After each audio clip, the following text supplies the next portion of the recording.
There's Facebook Live. Yeah. Thank you. Okay. Hello. Hello, everyone.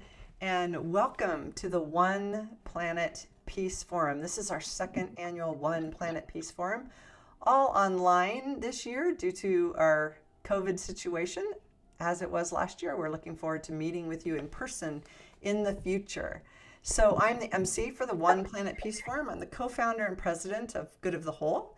And we are so happy to co produce and host this in the connection field. So, welcome to everyone. If you're watching this on Facebook Live and would like to come join us in the room, we would love to have you. You could do that. The easiest way to do that in this moment is go to connectionfielddigest.org and you'll receive an instant link and the passcode of how to come into the room with us. So we would love to have you. Again, that's connectionfielddigest.org.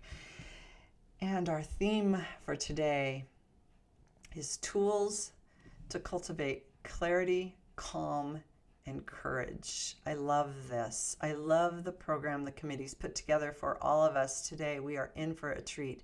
We have a beautiful program planned and so many, actually, I should say, an exquisite program planned. I love that. So we hope you enjoy it as much as us. And we just appreciate you all joining us right here in the Connection Field Zoom room for the One Planet Peace Forum. Our opening contemplative prelude this morning, or this afternoon, or this evening, wherever you're joining us from, is a Yoruba chant led by Adeola Fearon, I should say. I hope I said that right. And Adeola is a practitioner of Yoruba traditional spirituality, an intuitive healer, artist, coach, and so much more. And you're going to hear me say this probably 5 times today. I'm encouraging you to go to oneplanetpeaceforum.org and read all of our speakers and practitioners' full bios right there on the homepage. You'll see them very easily. So it's oneplanetpeaceforum.org. And for now, we're going to open today with this beautiful practice. Adeola. Alafia, everyone. Alafia means peace. I'm privileged to be here with you today. I am asking you all to just take a moment and center yourselves. Understand that it's a blessing that we see each other today in our grace, in all that the Creator has provided us. Now, the Creator in the Yoruba tradition is called Olodumare, the owner of all. So I'm going to do this brief prayer, and then I will give you the best translation I can in English for what it means. One of the things that's done every time we pray in the Yoruba tradition is we pray. So if you see my hand going off to the side, that's what I'm doing for everyone here. I'm pouring libation. That honors the ancestors, those that have gone before us, those spirits that guide us, keep us in our safe place. So I'm taking this moment to pour libation for us, to open the road for this beautiful afternoon. Tutu, ile tutu, ona tutu, tutu ala roye, tutu egun, tutu babanla, tutu iyanla, tutu orishanla. I come to you today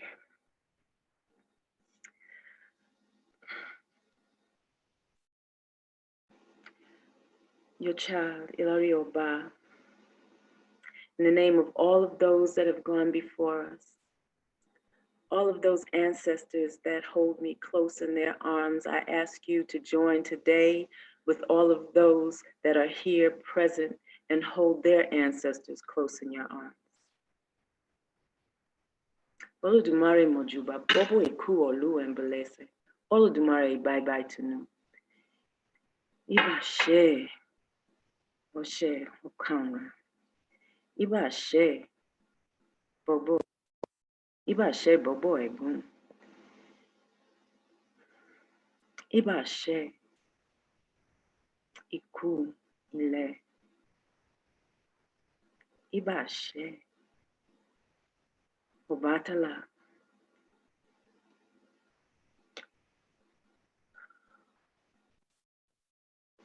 I breathe in your peace today. Iba she legba, iba she ogun, iba she oshosi. Iba she oya, iba she yemonja, iba she oshun, iba she olokun, iba she shango. Today I share with you the peace. The Orisha come to you just as the vision of the beauty in the rainbow in so many different ways, so many colors as we stand today in God's grace in so many different ways. I pray to that which is greater than all of us. I pray to those that sit at the feet of the Creator, the saints, the ancestors, all of those that watch over and keep us. I ask that they hold us today. They open our hearts, our minds, our bodies, our spirits, so that we can take in the wisdom, the knowledge, the medicine that is there for us to hold us in this place. Give us, as this forum is so greatly designed. And for each of us, may you tender our hearts to what is for us. May you tender our minds so that it can be still and receptive. May you tender our bodies and remove all the aches and the pains that we think exist, that we know you are divinely slowing us down. And to open us spiritually, mentally, physically, to know the greatness of this moment that we're in. We pray for all of those that are not here to witness this day with us, and for all of those that will continue to carry on this message long after we're gone. Ashe. Thank you for joining me today. Please enjoy this forum. Beautiful. Thank you so much, Adeola. It was beautiful. One of the blessings of the design is this multicultural, multi-interfaith design. And what makes this very special, the One Planet Peace Forum, to me, is not only that design, but so much experiential practice brought in a contemplative way, sprinkled in with great design, as we also bring in, we have the head, the heart, and the hands. And so we're going to move to our first session here, which is the head a little bit, talking about the heart and the hands. And so I really am excited about this first session, designed to inspire infrastructures of peace. That's the name of our session here, with 3 inspiring guests, all very diverse in their peace-building credentials. I encourage you to visit, again, oneplanetpeaceforum.org and read their full bios. This trio spans the spectrum from policy to grassroots with a heavy, accomplished dose of praxis. So we're in for a treat. Maver is board member and trustee of the National Peace Academy. Joe Weston is the executive director of the Fierce Civility Project. And Jean-Luc MacLean is one of our impressive youth peace builders, who's co-founder and director of outreach at Different Just Like Me. Welcome to you all, and I'm going to turn the microphone over to Dot. Oh, thank you, Julie. It's a joy to be here. I so appreciated the One Planet Peace Forum opening yesterday, as Audrey and Haneen offered a powerful focus on women as a critical element in the peace process, specifically decision-making for the realization of lasting peace. Over the course of the human journey, we have experienced a number of bell curve moments, and we are living through a major shifting of all cycles right now, as the feminine is rising, as we are experiencing an all systems breakdown, and simultaneously an all systems breakthrough. And as Kurt described so eloquently yesterday, we are now an intelligent species with conscious choice. And thus, a shift is occurring from competition to cooperation on behalf of the common good. So today, as Joe and John Luke and I share thoughts about infrastructures of peace, we are actually encouraging that it is time to institutionalize peace, to choose peace as an organizing principle in society, peace in practice, peace in governance, peace as a way of understanding and living life. So we'll explore what that means. Peace is not the opposite of war, nor is peace the absence of violence. Peace is a substantive dynamic unto itself. And as stated in the UN Declaration and Program of Action for the Culture of Peace, a culture of peace is a set of values, attitudes, traditions, and modes of behavior and ways of life. Simply put, peace is living in right relationship with self, others, and all life. And our work at the National Peace Academy, USA, is based on the knowing that processes of conflict transformation mend, nurture, and build right relationships that are based upon principles of justice, that comprise the conditions that must be present for right relationships to flourish. So it seems clear that more information is not the answer, rather educating, drawing forth for creativity, lifelong learning, adaptability, and to be a thinker. These, along with other qualities, a sense of belonging, and the principles of sharing and cooperation are at the very core of what's essential to this all systems breakthrough. So what might it look like to create the forms, the structures, the policies, the organizations within our personal, social, political, institutional, and ecological systems, the whole society, the whole systems approach, that are based on the very qualities and expressions of peace, cooperation, sharing, empathy, conscious communication, resolving conflict before it escalates to violence, restorative justice, and so much more, so that we then live in a society of direct peace, supported by structures, policies, attitudes, and cultural norms that result in peace, rather than supporting violence. And I just want to take a moment as we enter into this sharing and conversation, and let us consider, what is the vision? I submit it is a world in which our precious resources and life energies are directed and expressed for the good of the whole. A world in which spiritual values guide and permeate our being. A world in which new and vaster horizons appear before us, beckoning us onward to greater things, to things unheard, to things unthought, while our heads and hearts and efforts have been restricted by a belief in separation, in preparations for war, for retaliation, for domination. And to what end? To maintain the futile cycle of violence, nation against nation, person against person? That answer is clearly no. Thus, we are challenged to turn our creative capacities to preparations for peace, to a new world, to a culture of peace and nonviolence. And at the heart of this culture is each individual offering their contribution on behalf of the common good, as together we build safe, just, and peaceful communities. Thus, peace begins with me. And there are powerful examples of infrastructures of peace around the world as we speak.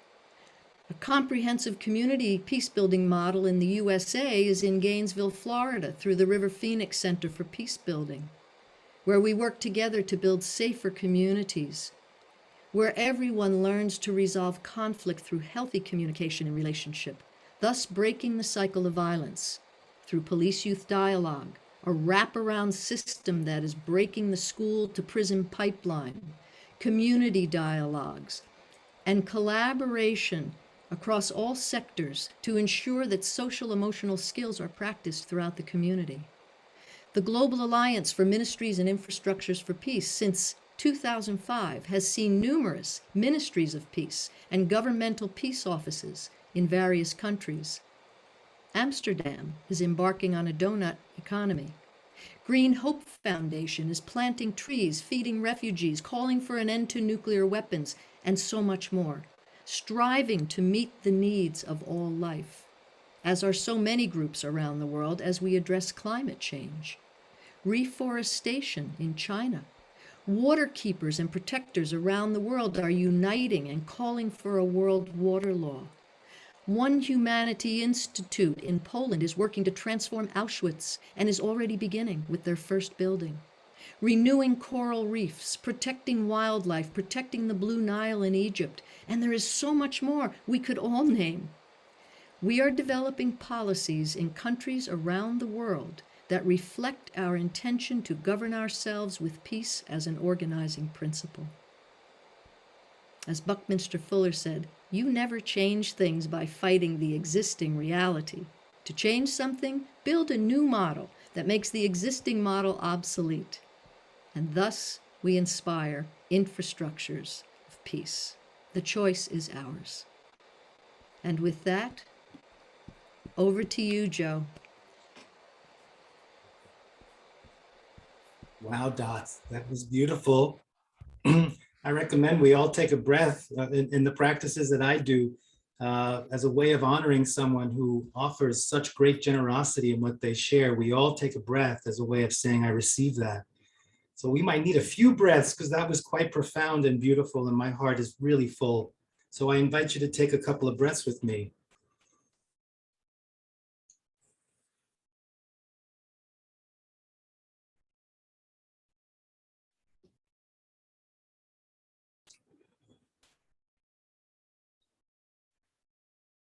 And I'm Joe Weston, and I'm the founder of the Fierce Civility Project.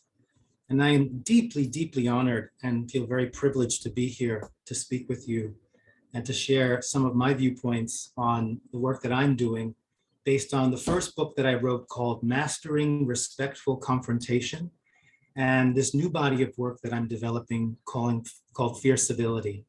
And it's working on the book for this called Fierce Civility, Reviving the Global Heart. And Dot speaks so beautifully of a vision that is not so far into the future, that is manifesting in this very moment on this planet.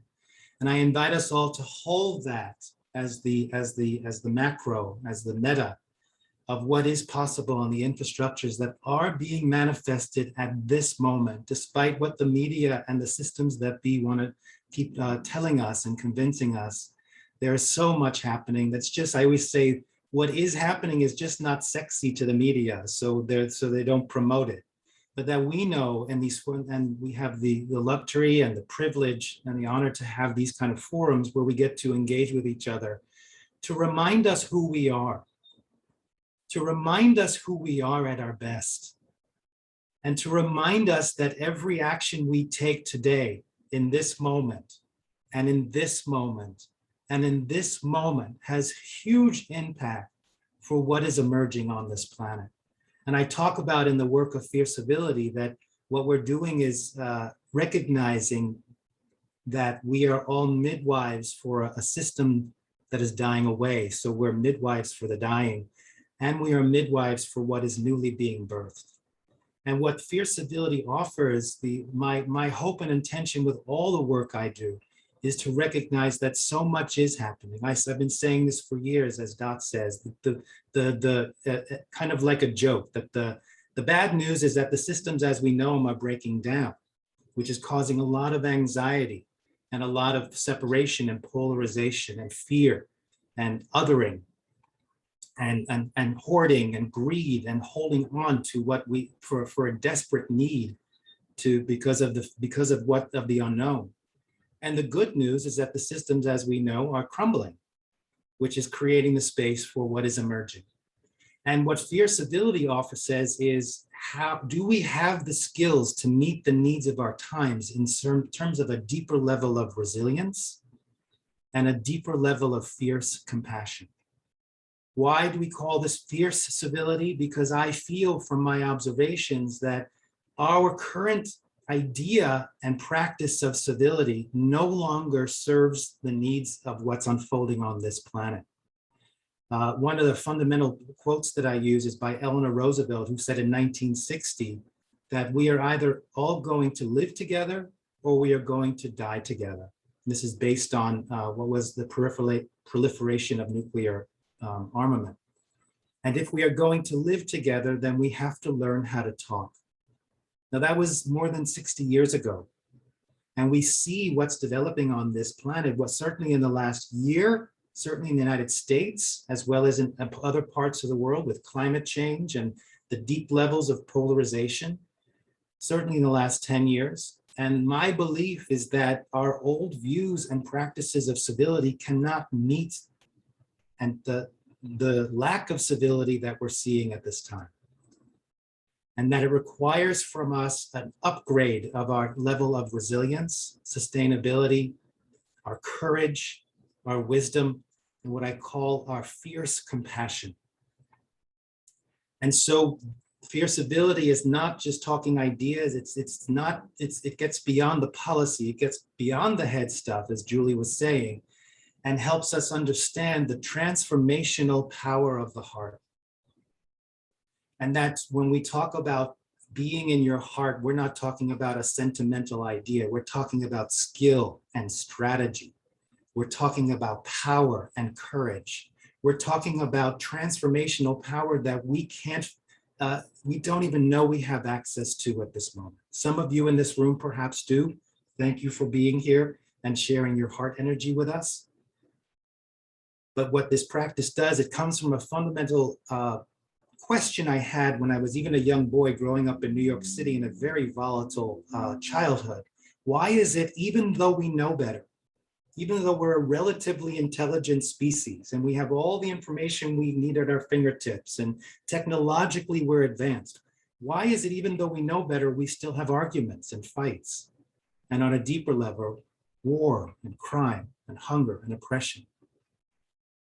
And it's this practice of understanding to look within ourselves to see what are the patterns that are holding us back from stepping more into our resilience and our fierce compassion.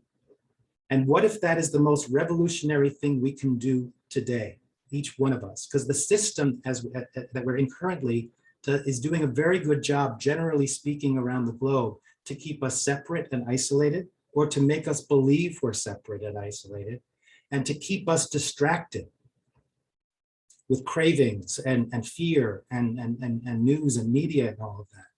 So what if the most revolutionary act we can do today is to cultivate a deeper level of resilience and to invest in time and energy in fostering and increasing and deepening the current relationships you have, even virtually. And that I believe the key to the success of us moving through this phase with some level of grace and elegance is having the capacity to recognize that we're in this gridlock of polarization, this I'm right, you're wrong. I need to win, therefore you need to lose, or I'm the good guy, you're the bad guy. And to find the pivots that'll shift us out of that, get us back to presence, get us back to connection, get us into, and at that moment, move into a phase of healing and reconciliation with those that we have othered and those that we have oppressed and those that we are judging. And in that, finding new alliances in surprising places. So if there's a message that I offer is, if only hanging out with people who already agree with you are going to solve our world problems, we would have already solved our world problems, because we're all good at talking about it. We've got the strategies, we've got the technology, we've got the knowledge, we have the policy, we have a system set in for a Department of Peace in the United States of America. It's all set, but what's keeping it all from clicking and connecting? So, and for me, that's about this idea of let's get back to our hearts and let's make connections and alliances in surprising places. When we do that, we can then start coming together and learning skills which Fierce Ability offers to be in the messy and the tension and the anxiety and fear and the trauma, to move through that, to work together in an inclusive way, to come up with new solutions that serve us all. And they are resilient and long-lasting because they're coming from different people's viewpoints and perspectives. It all makes sense, it all seems logical. What Fierce Ability offers are tools on each step, which helps us not just be more compassionate and loving, but become compassion in action. To tap into a deeper level of resonance in our hearts, which creates transformation and miracles and healing that we couldn't even imagine. And that I truly believe that new policies and new solutions aren't going to be anchored into our collective, what I call the global family or the global heart, if we don't recognize that each one of us are suffering from some level of trauma. And that can be generational trauma, cultural trauma, personal trauma, societal trauma. And that if we don't cultivate within ourselves to move through that, because that trauma keeps us in a constant threat response. When you are in a constant threat response, then it's almost impossible that something new or someone new, you're going to be able to collaborate with them because your initial response is fight, flight, freeze. And if you want to engage with people to create alliances in new places with people who you might consider other or enemy or stranger, that to create an environment from your heart that allows them to drop in, to create the safety and trust that helps them to open in their hearts, so that we come back to from my humanity to your humanity. And in essence, that is the basis of the work, is to learn to do our own work in terms of our trauma healing, to recognize that everybody we're engaging is suffering from some level of trauma, to be gentle and kind and compassionate in that, and to help each other work through that, to get us back to a state of regulation and back into our hearts. One of the principles that I talk about is, because a lot of the peace building is focused outside, or a lot of this reconciliation work is, yeah, but them, yeah, but them, and all of that. And I say, this isn't going to work until we first occupy our hearts. We're busy occupying other places or seeing it outside, but what will it take to occupy your heart?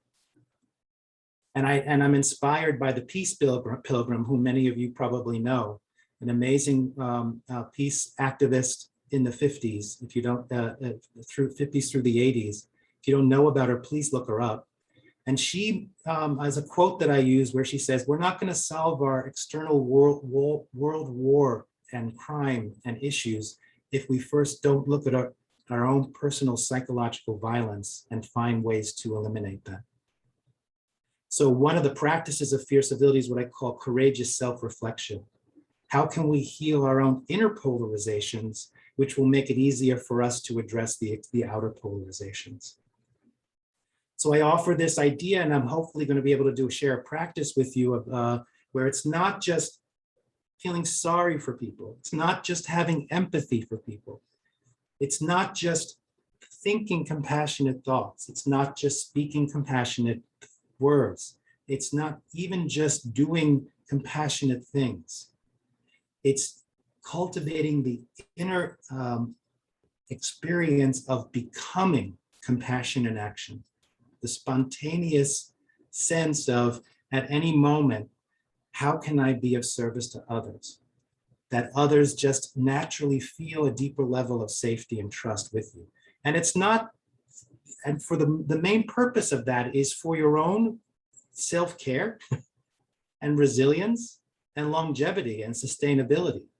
That with these practices, you can have more impact and influence with less effort and time. to find that you can actually accomplish more and increase your scope of influence without the fear of compassion burnout. So I'm going to leave it at that. That's a lot of ideas. If you have questions for me, there are ways I hopefully can share at the end how you can engage with us at the Fear Civility Project with different events that we're doing and learn about our ambassadorship program and training program. But with that, I'm talking about these theories, and what I'm most interested is hearing from Jean-Luc, and to hear, because he's in it, he lives it. He is the real teacher, I would say, for all of us. He's of the generation and the age who really is living the experience of what our planet is going through. So with that, I pass this on to Jean-Luc. Wow, thank you very much, Joe. You just raised a ton of incredibly good and incredibly insightful points, several of which I kind of want to touch on today, particularly what you had said about polarization and tribalism in our current culture and climate. Now, starting off, I just want to say I'm very humbled and honored to be able to sit with you all at this One Planet Peace Forum, where brilliant and beautiful minds and beautiful people of all spiritual and secular expressions have come over here to just discuss ways that we can actually build peace in our modern society. As we all know, it's kind of hard to see that when you actually look out the window at the world around us. Now, I wanted to address tribalism today, and I'm just gonna jump right into it with definitions and all the teacher stuff that Joe mentioned. So tribalism can be defined as a pattern of attitudes and behaviors that we tend to adopt when we come to identify with our tribes, a group of people that feel connected to each other in a meaningful way. This connection can stem from anything that matters to each other, such as like class, lifestyle, kinship, religion, politics, your favorite sports team, your favorite color, anything that you like or anything that you can identify and attach yourself with. That's something that you can, find other people who feel the same way as you and essentially create a tribe. Now, this is so we all have, get that feeling of the feeling of connection, the feeling so deeply ingrained in us of wanting to be belonging to someone or to something. To understand our tribal psychology, we must understand that it breaks down into two parts. We have the moral psychology aspect of it, and then the epistemology or the epistemic psychology aspect of it. If you don't know what epistemic psychology is, that's just literally how we gather information, how we gather actual knowledge, and how we use said knowledge. Now, if you're not familiar with these terms, that's all right. I just said all that, I'm sorry. But to put moral and epistemic psychology together, you're able to begin to understand the roots of human tribalism, which is what I like to do with all my issues. You can't solve anything or get anywhere if you don't try to grab the root of the problem first. Like if you cut some grass or you cut some weeds out of your grass and you don't pull them out by the root, you might have solved the issue for a little bit, but you're going to be back out there next week trying to get it again. So by understanding human beings, understanding human psychology, I believe that we would be able to actually attack all the issues, literally all the issues that pervade our society today. So I don't like that. I don't like that we've used tribalism in the modern culture with all this technology and this world we've lived in to identify one another as opposition or as opposing sides. You have Republicans, Democrats, vegans, and meat eaters, just anyone that can disagree with each other. We've put ourselves in these us and them categories, which we use then to make normative judgments or statements. Judgments like we're good and they're bad, we're smart and they're dumb, I'm cool with they're lame. And in other words, as humans, we have like very groupish moral tendencies and epistemic tendencies. We want to, like I said earlier, belong somewhere, which is why I'm very happy to be amongst you all, because you're a group of people I consider to be wise, intelligent, caring, and most importantly, right, which, I'm here because this is my own tribal thing in a sense. And I'm sure a lot of you guys feel the same way. Like it's tribalism all around, just some tribalism. It's not that dangerous and it's not an issue, and it can actually be very beneficial to us. Like, look at us right now. We're all in here, nothing negative going on. I'm sure a lot of us probably disagree on many things and agree on many things, but we're still able to come together like as self-aware and mature people who understand these issues, who understand these concepts, so that we can, even though we have our own tribes that we come from, we can come together and make a tribe that we are right now, become our own new family, which is accepting of all the previous tribes that we've come from. Now, I would say to shift over from tribalism to polarization, which stems from tribalism, we are in this group, like I would say that right now we are experiencing low levels of polarization. Therefore, we've been able to establish common grounds where we can all coexist while still disagreeing with each other. Now, it's healthy and actually very beneficial for us as individuals and as groups to have low levels of tribalism. But when you begin to see increased polarization between tribes, you begin to see that common ground shrink. Now, when this common ground shrinks, people, as Joe Weston and even as Maver said earlier, people begin to spread apart and segregate themselves. And with segregation comes all sorts of new issues. You have, well, obviously, super increased polarization. You don't want to listen to anyone. You don't even begin to understand or even think of the other tribes as other tribes. They're just wrong. Like those normative judgment statements that I made earlier, like I'm right, he's wrong, tend to be increased to a point where you may even begin to think that your opposing side just simply does, like you might begin to judge their moral reasoning and their epistemic judgment. Like I said earlier, like they can't even form knowledge by themselves properly. So you're not going to want to listen to them, or that's how you're going to see it, at least, because you no longer see them as a person. It's a serious issue in today's just culture, but it is okay because polarization is just a measure of how strongly our real or perceived differences with other tribes are.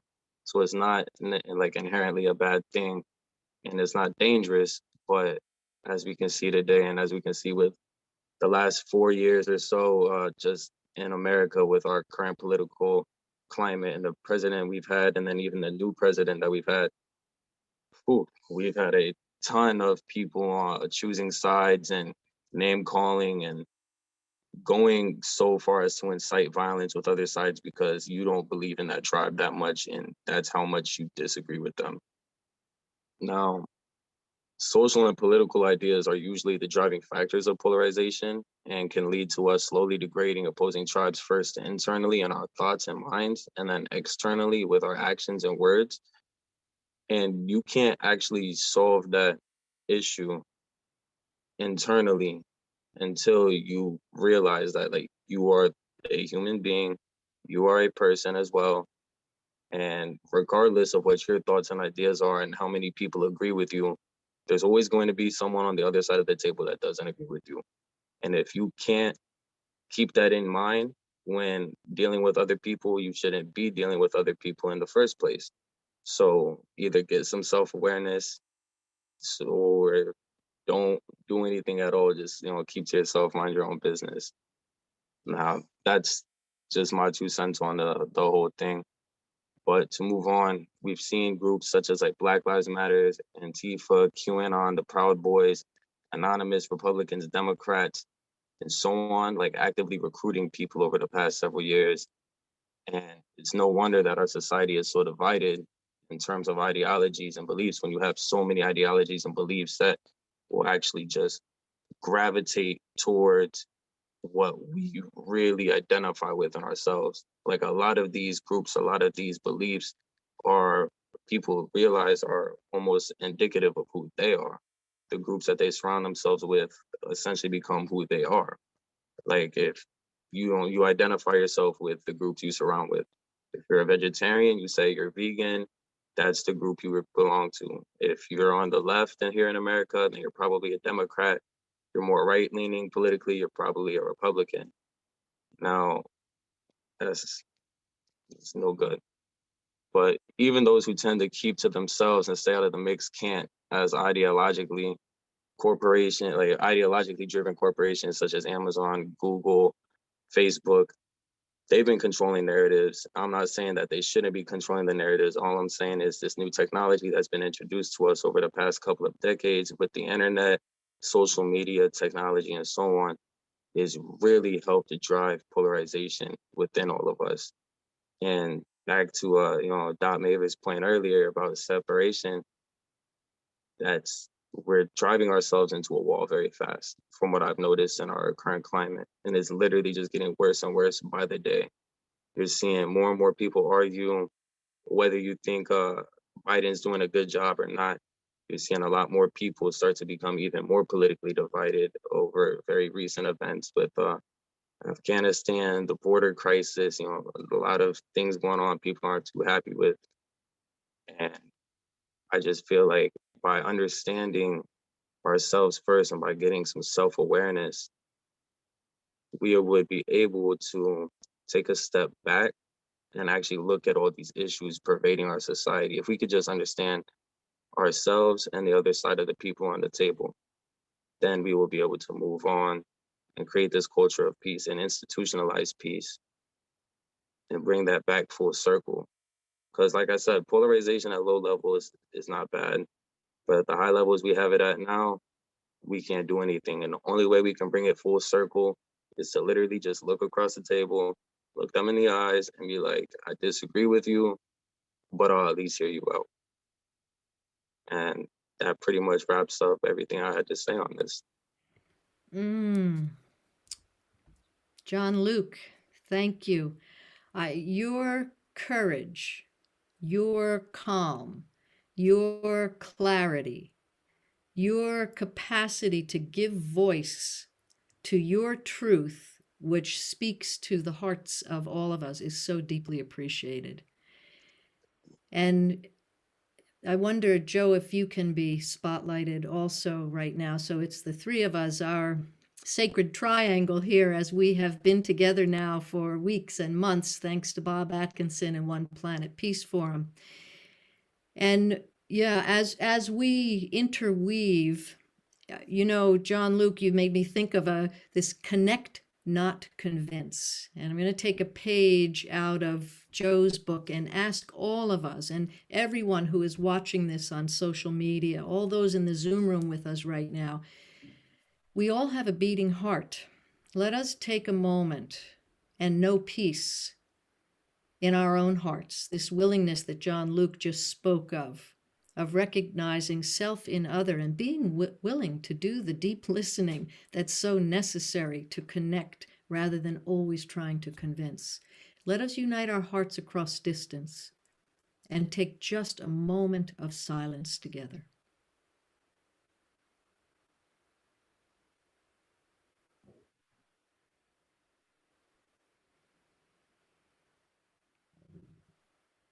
The power of silence is greater than we know, and there we come together. There we unite.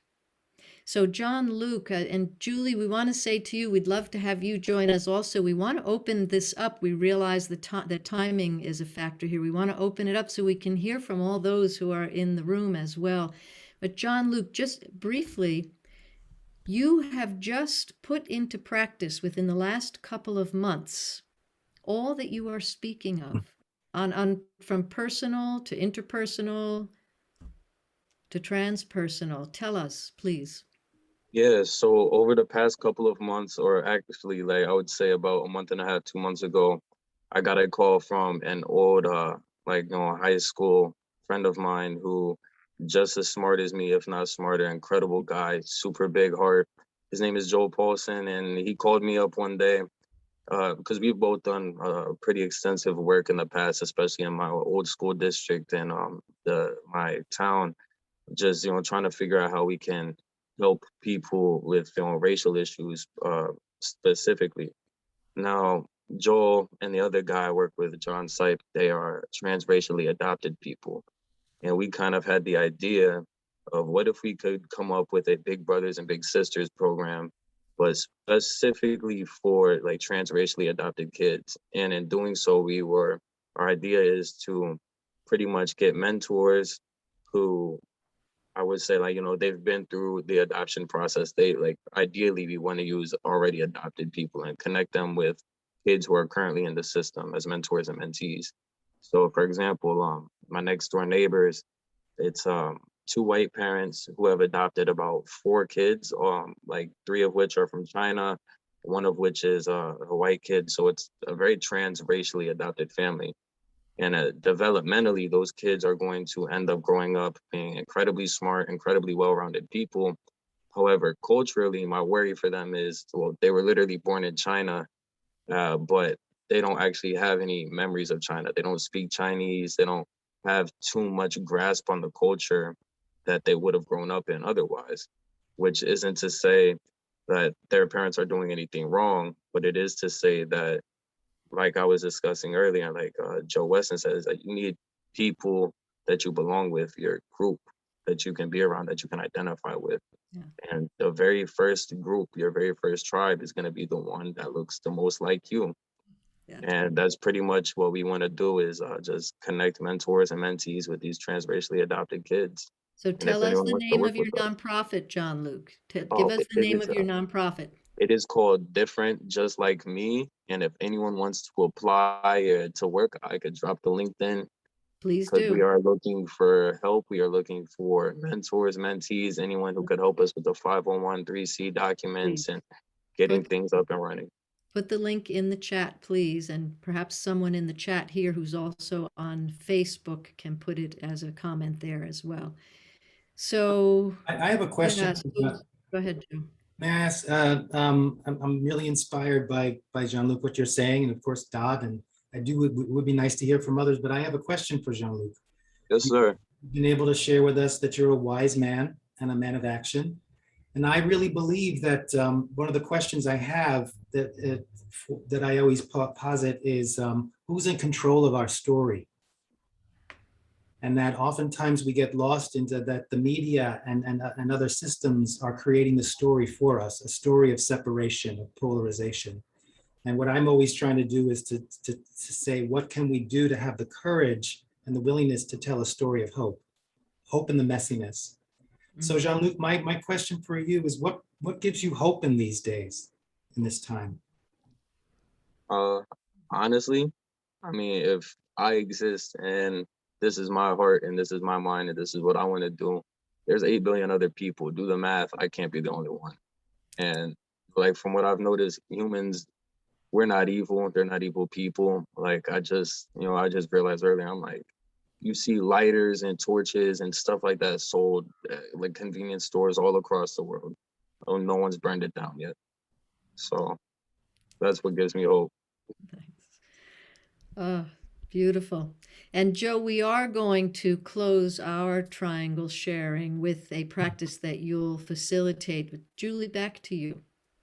Thank you. Thank you, guys. So inspiring. And even though we heard from 3 very different people and personalities with a diverse message, there was a thread that I want to pull through that moved from Dot through to Joe and through to Jean-Luc, because I heard this piece. Dot started with this: it's time to choose peace as an organizing principle of life. And I loved that.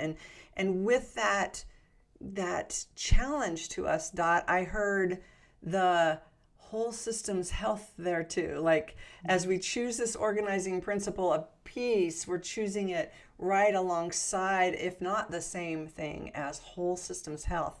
So then we moved through with Joe talking about this upgrade. I loved this. It's like, this is an important time, and making connections and alliances in surprising places. I loved that. Thank you.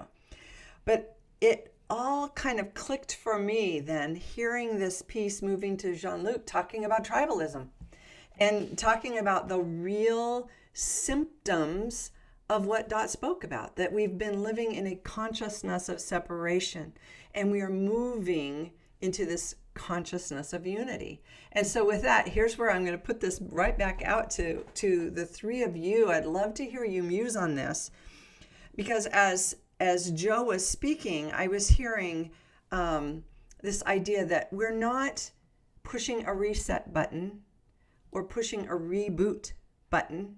Imagine your old computer that you've been working with it, upgrading the software, upgrading the operating system, and there comes a time that computer gets traded in or put in the closet or whatever, and we get a brand new computer. And as we get the brand new computer, our programs aren't on there, our documents aren't on there, our photos aren't on there. None of our history follows us to that brand new computer. So we're not moving into a reset or a reboot.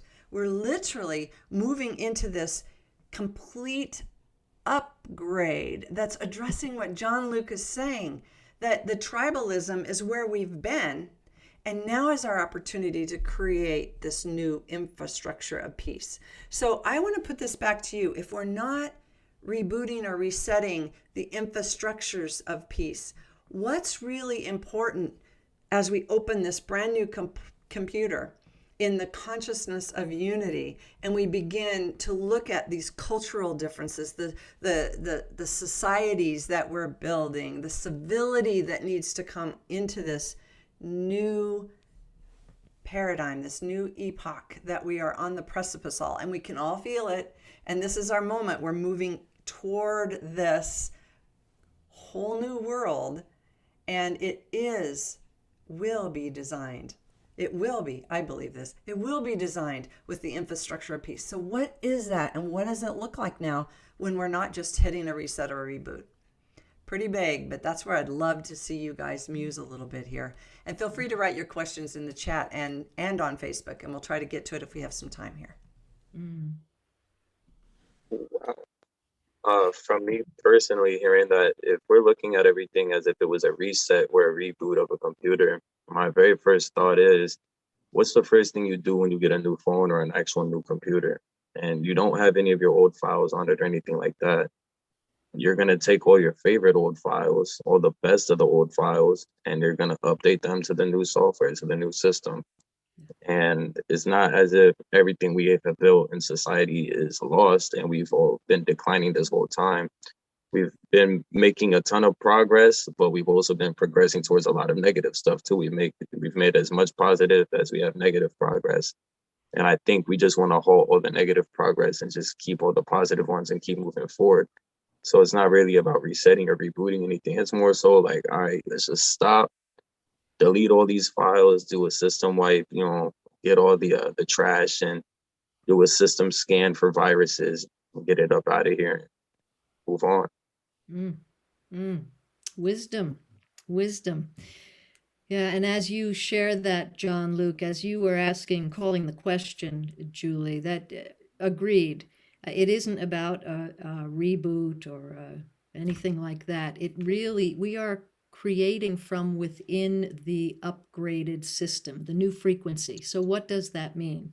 And what we know is that anything we focus on, we're going to get more of. So how about we could all agree to take a really good conscious look at Mother Nature, at this planet, for which humanity is a resource. The planet is not here for us, right? Humanity is a resource to the planet. And I'll say one word, trees.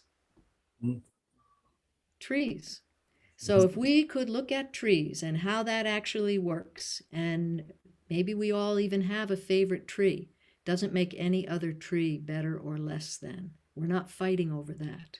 So let us shift the lens on how we are looking at life, and the one life differentiated from one source, energy just is, and trees. God, I love that you bring in trees. Trees have been my greatest teachers. First of all, patience is not one of my greatest strong qualities. So I oftentimes will sit with trees and they certainly teach us patience. So thank you for that. What I would add to that is that if you're going with the software imagery, is that what unfortunately can happen with the phone or the computer is that old patterns can get stuck in it. And so I'm coming back to the nervous system. And then I want to talk about the brain, the mind. Again, we can open up and our hearts knows that there's no separation. Yet our trauma and our just nervous system and our reptilian brain keeps pulling us back to the fight, flight, freeze response that needs tribalism and separation and labels. So the work I think for us is in this upgrading, is to be mindful of when these patterns arise and find different choices. that get us into action of knowing that it's one thing to know that we're all connected, but our patterning is still keeping us in tribalism and labels and separation based on fight, flight, freeze. So I would say that the old system of the nervous system needs to be addressed. And with neuroplasticity, no matter if you're 8 or 80, the brain can always develop and learn and cultivate neural pathways.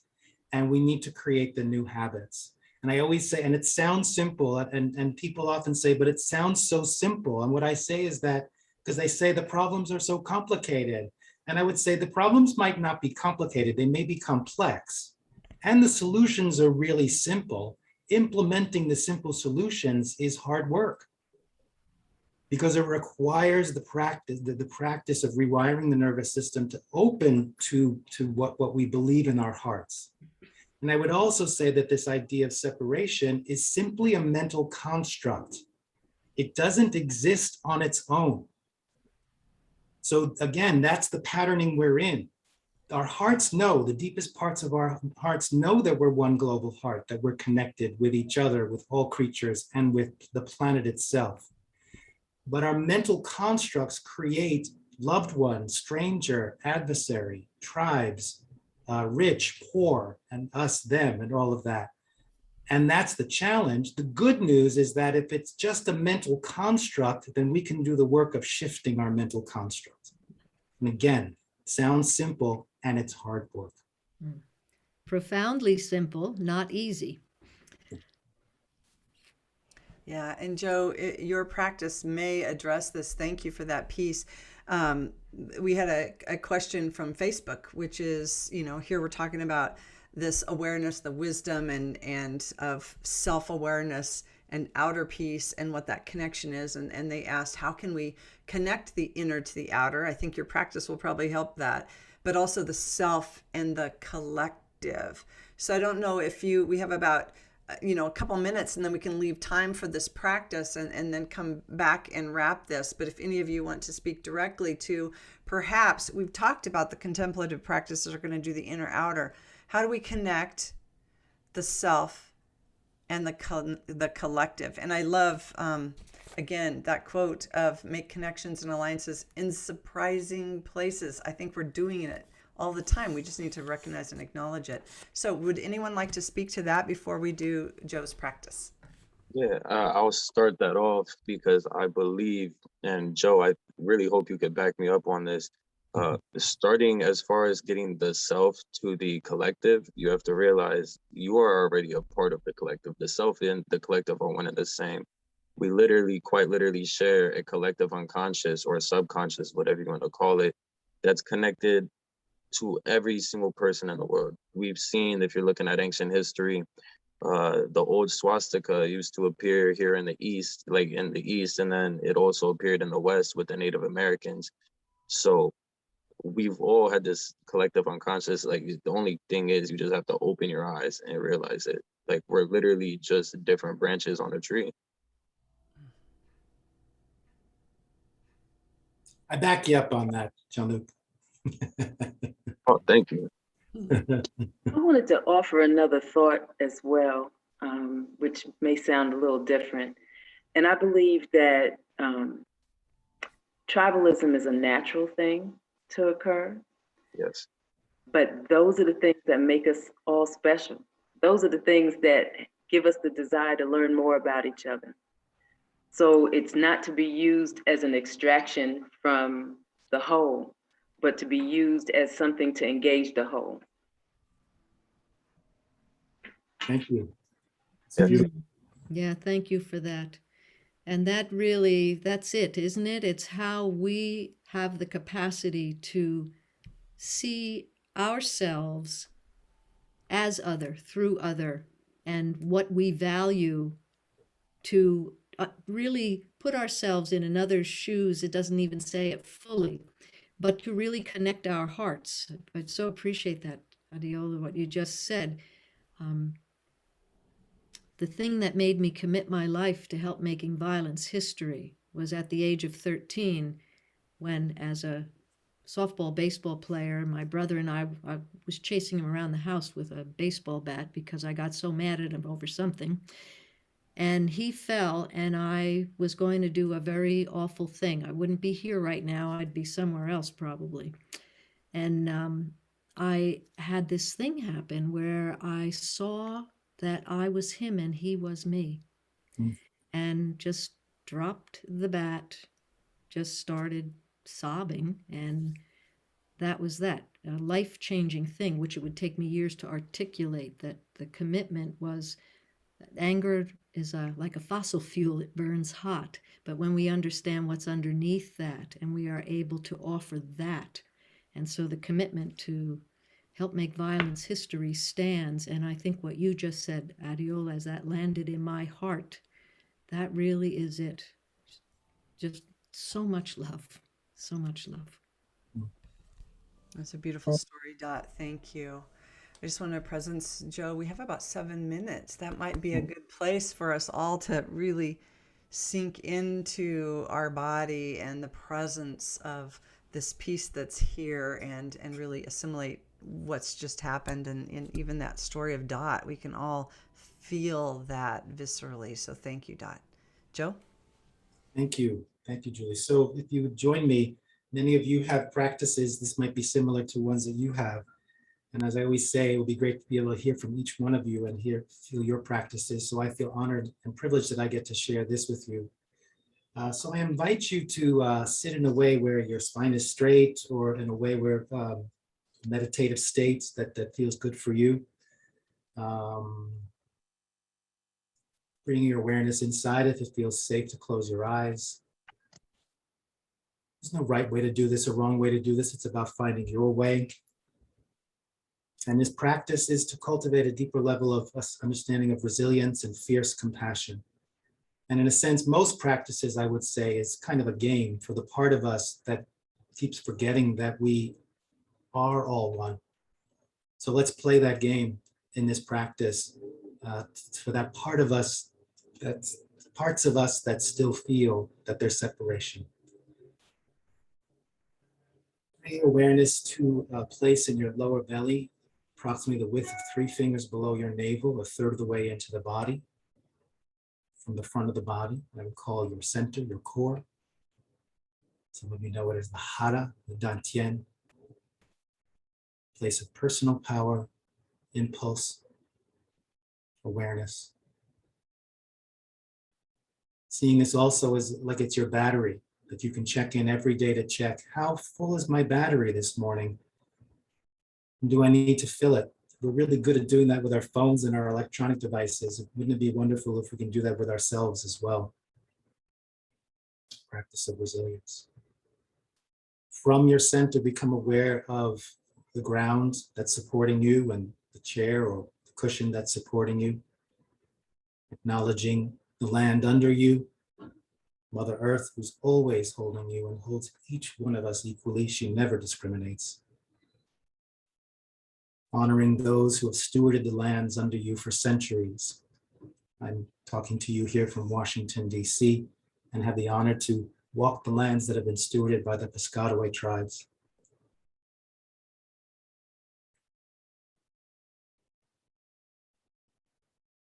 Feeling held by Mother Earth, sense of connection in your core. Take a moment now to connect with yourself in this present moment, beginning with your physical body. No need to do anything except for listening, cultivating the language and the communication of the body, the wisdom of the body. From your center, become aware of your emotional body. In this present moment, without judgment, simply allowing whatever needs to surface at this moment to flow through you. With this practice, cultivating balance, awareness, presence, and flow. From your center, become aware of your mental body, your thoughts. How are your thoughts in this moment?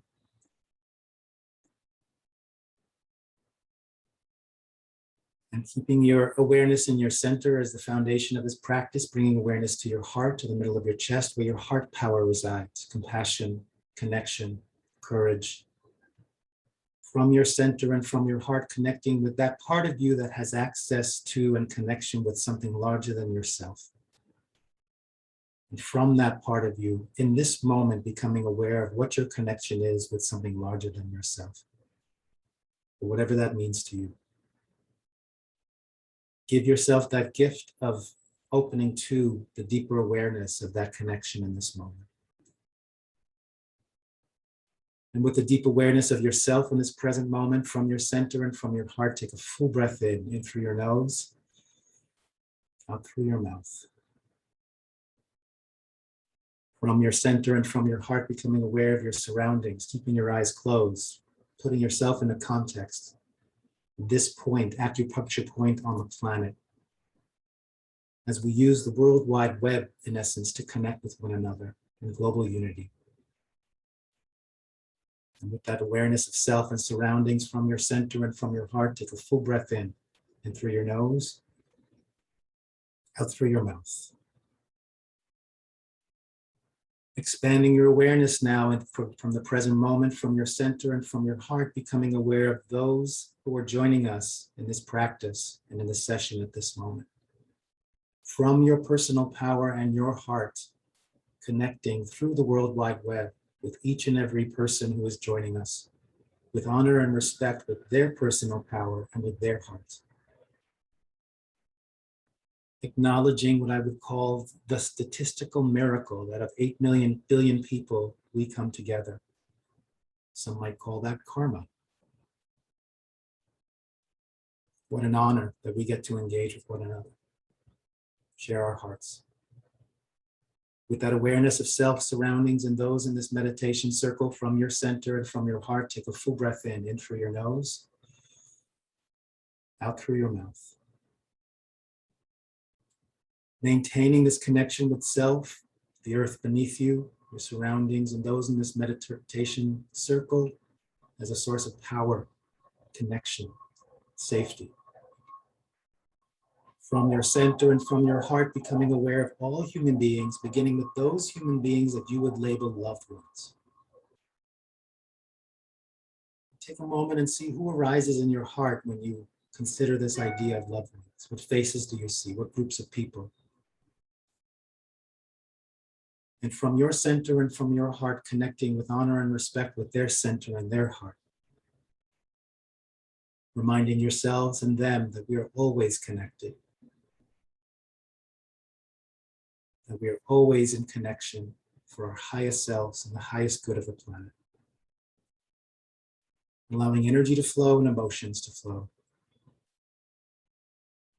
And from your center and from your heart, becoming aware of those human beings that you would label stranger.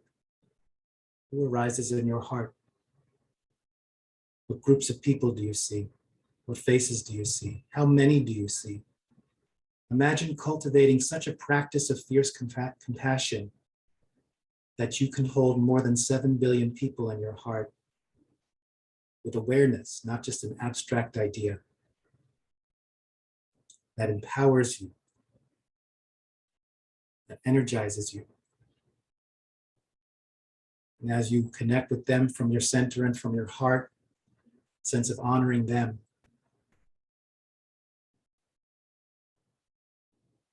your humanity to their humanity. And from your center and from your heart, connecting with those human beings that you would label adversary. Who arises in your heart? What faces do you see? What is your capacity in this moment with fierce compassion to connect from your center and your heart with their center and their heart? To see them in their highest, resonating from their highest values.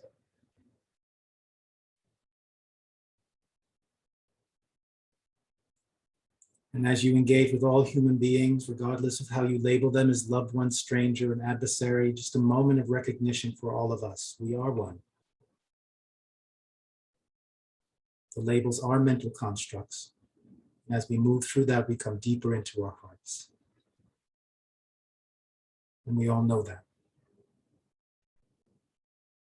Taking a deep breath in through your nose, out through your mouth. Allowing all of those in the human family to flow into your heart. As you bring your awareness back to those in this meditation circle, and let us take a moment with each other to wish the highest for all human beings with one another. Each one of you with your own practices and with wisdom, gifts and talents, weaving this together for the good of the planet. Taking those in this meditation circle into your heart as you bring your awareness back to your surroundings, back to your physical space, honoring the space you have, the privilege of having a roof over your head, broadband, all the privileges we all hold that many on this planet don't. Taking your surroundings into your heart as you bring your awareness back to yourself.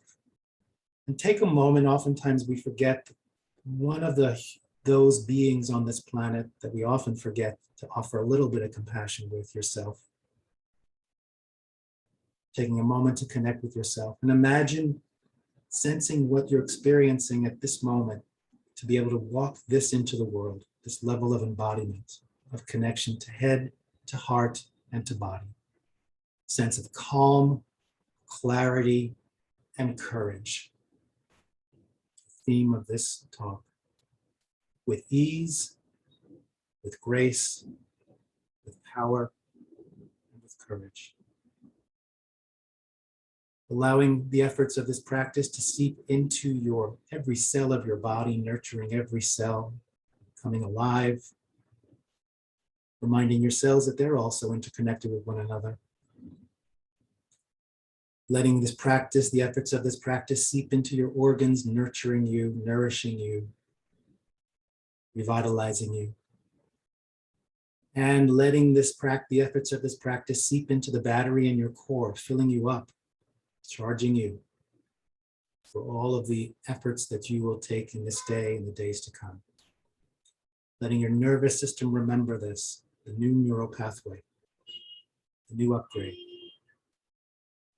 Let's take one final breath to end this practice. In through your nose, out through your mouth. When you're ready, open your eyes, look around the room, stretch your body a little bit.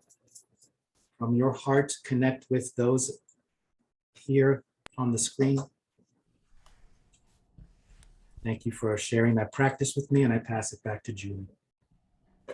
Thank you, Joe. That was a beautiful experiential response to the question, how do we connect the inner with the outer? How do we connect the self with the collective? We just did. Thank you. That was beautiful. And also I just want to presence this idea of that being a part of the new infrastructure on the new computer system, that we bring that in. Our friend Jude Curavan always says it's time to link up and lift up. She comes off of Ken Wilber's ideas of growing up, showing up, and she says link up and lift up. And I said, and now level up. As we link up and lift up in these kinds of practices together, we begin to level up and bring in even more light and more possibility and miracles every day as we begin co-creating with this designing intelligence of the universe that's pulsing through each of us. So that was perfect, Joe. Thank you. Beautiful. And for us to deepen into this beautiful spaciousness, we have an amazing contemplative interlude here. This practice is a Muslim prayer and practice developed and directed by Samina Sundas. And Samira is the founding executive director of the American Muslim Voice Foundation. And we're so lucky to have her. So Samira, thank you. Looking forward to your prayer and your practice here. Thank you. And you're on mute, so I'll need you to unmute yourself if you could, Samira.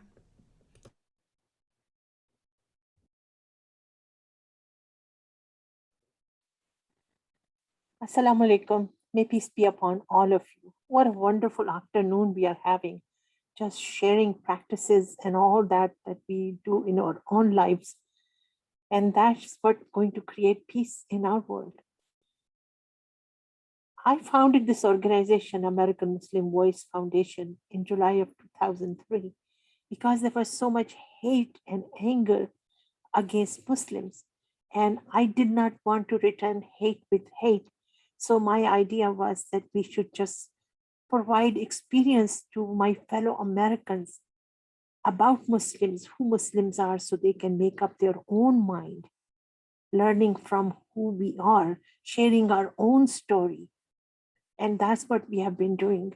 Our motto is moving from fear to friendship. And what we are desperately striving to do is replace the culture of despair, division, and violence with the culture of hope, inclusion, and peace. And this practice that Islam teaches me is a beautiful one. It's just something that we are encouraged to do every night before we go to sleep. Islam has wonderful values, but this is one of my favorite values because this is like giving a gift to yourself every night before you go to sleep.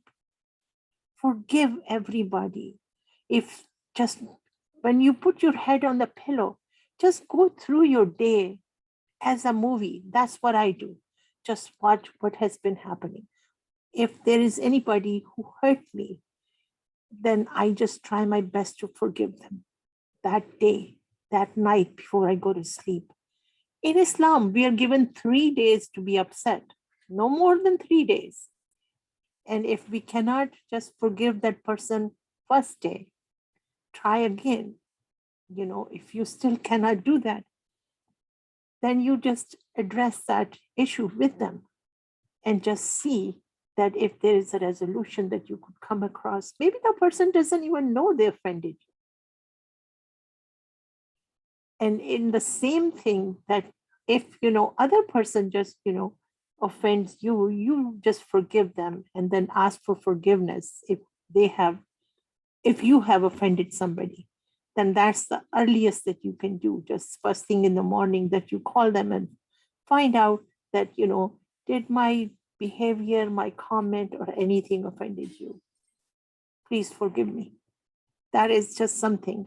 Our Prophet Muhammad sallallahu alaihi wasallam was sitting in the mosque with his companions. And he told his companions, there is going to be a man walk in the masjid, which is mosque. He is the person of Jannah, paradise. And people said, okay. So a man walks in, he does, prayers and all that, then he leaves. This happened 3 days, repeatedly.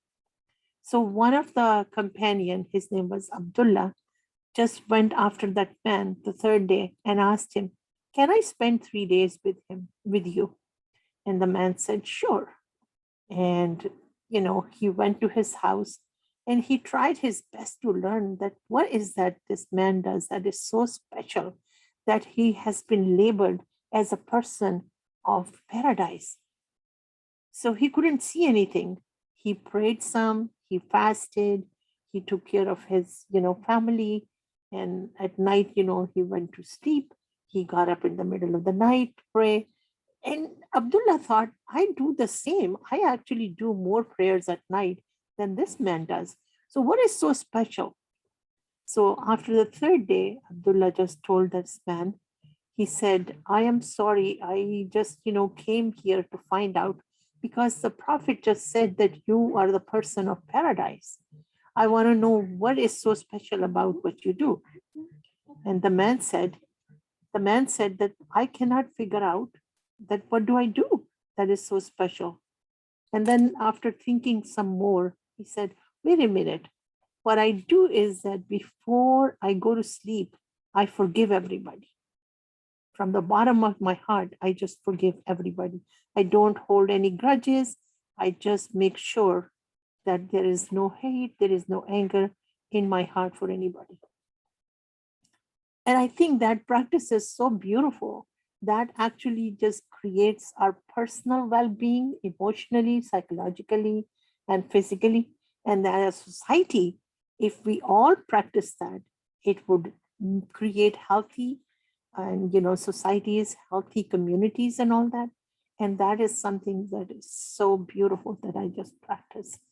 And I just wish that everybody would practice. Imagine what our world would look like if we all practice that. So I would stop it here unless you want to add something. You guys all have been so wonderful, so wise. And I'm especially impressed by the youngest panelist that we have, Jean-Luc. Is just beautiful that, I just encourage that you have some fun too. You look so serious to me that my heart goes out to you. Please have some fun in your life too. Trust me, I have a blast. And I wanted to say to you, alaikum salam as a response. Alaikum assalam. Beautiful. And Samina, I apologize. I think I mispronounced your name earlier, not paying attention to what I was doing.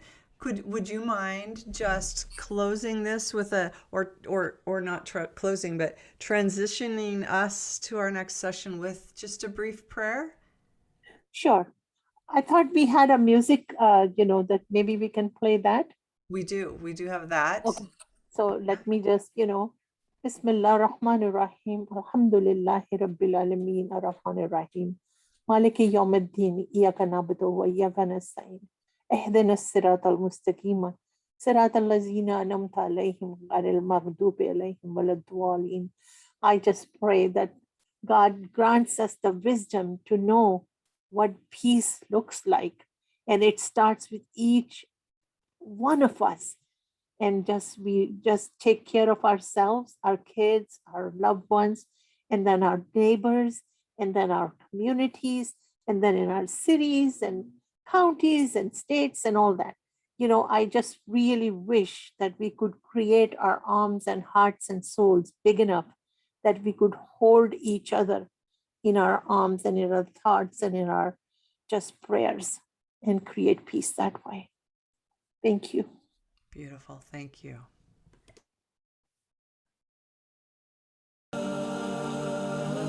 Lakho salam, lakho salam, lakho salam, lakho salam. Mustafa jane rahmat pe lakho salam. Shamae baz mein हिदायत पे लाखों सलाम. हम गरीबों के आका पे बेहद दरूद.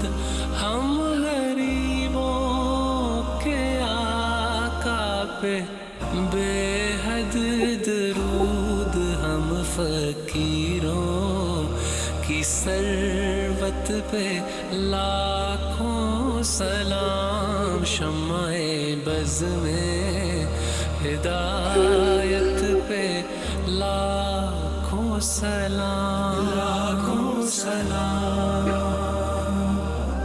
लाखों सलाम. शहरे यारे इरम ताजदारे हरम. शहरे यारे रम ताजदारे हरम. नौबहारे शिफात पे लाखों सलाम. मुस्तफा जाने रहमत पे लाखों सलाम. शम्माए बज़ में हिदायत पे लाखों सलाम. उसकी बातों की लज़्ज़त पे लाखों दुरूद. उसकी बातों की लज़्ज़त पे लाखों दुरूद. उसके खुतबे की है मोहब्बत पे लाखों सलाम मुस्तफा जाने रहमत पे लाखों सलाम लाखों सलाम लाखों सलाम अर्श लाखों सलाम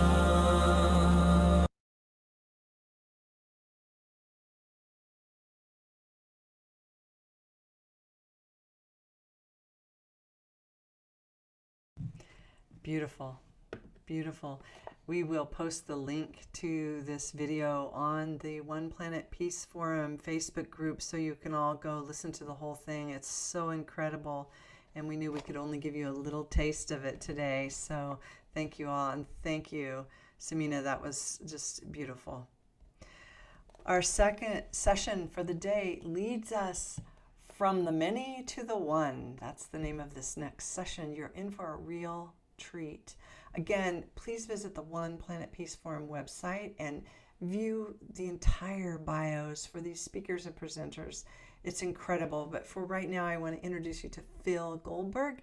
He is the author of The Spiritual Practice for Crazy Times. I love this. Spiritual Practice for Crazy Times. And Swami Tyagananda. He is with the Vinanda Society in Boston, and they're going to bring us a lively conversation from the many to the one. So Phil, I'll turn this over to you. Thank you, Julie. I'm honored to be with you again this year. I wish it were in person. And also honored to be sharing a time slot with Swami Tyagananda. I was really happy to see the title that was chosen for this session, From the Many to the One, because it essentially is what our task is individually as spiritual beings who are part of the many that came from the one and are seeking to return to the one and then come back to the many, infused with the one. And I think it's also a kind of guidepost for what we're aiming for collectively and for the task of this forum of living peace and building peace. And I will apologize in advance if I say something that others have said in the sessions yesterday and today, but some things bear repeating. So I don't feel too guilty if that's the case. It just seems obvious to me that as the more that we as individuals and collectively can perceive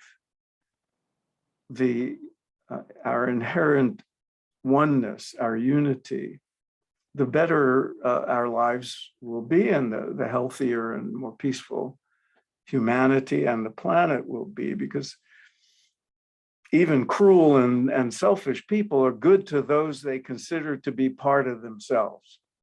It's usually confined to family or religious or ethnic group or nation, unfortunately, but that is a lesson in and of itself. How do we define what and who is part of ourselves, our circle of kinship? And the wider that is, the more human beings and creatures that we hold to be part of ourselves, the more expansive our circle of oneness, the better off we all are. So one of our jobs as people, as global citizens, is to expand the boundaries of connection, dissolve the borders of separation, not only for ourselves, but for others.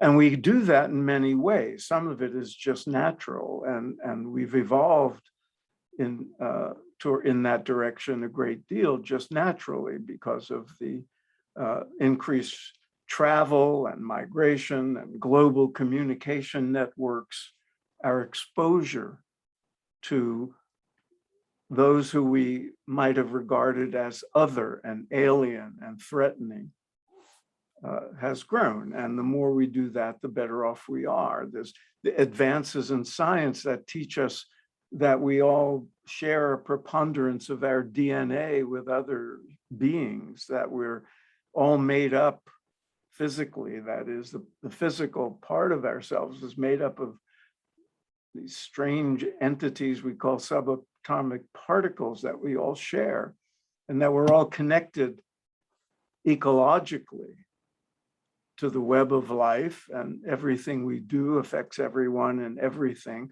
All this understanding of our connectiveness and our unity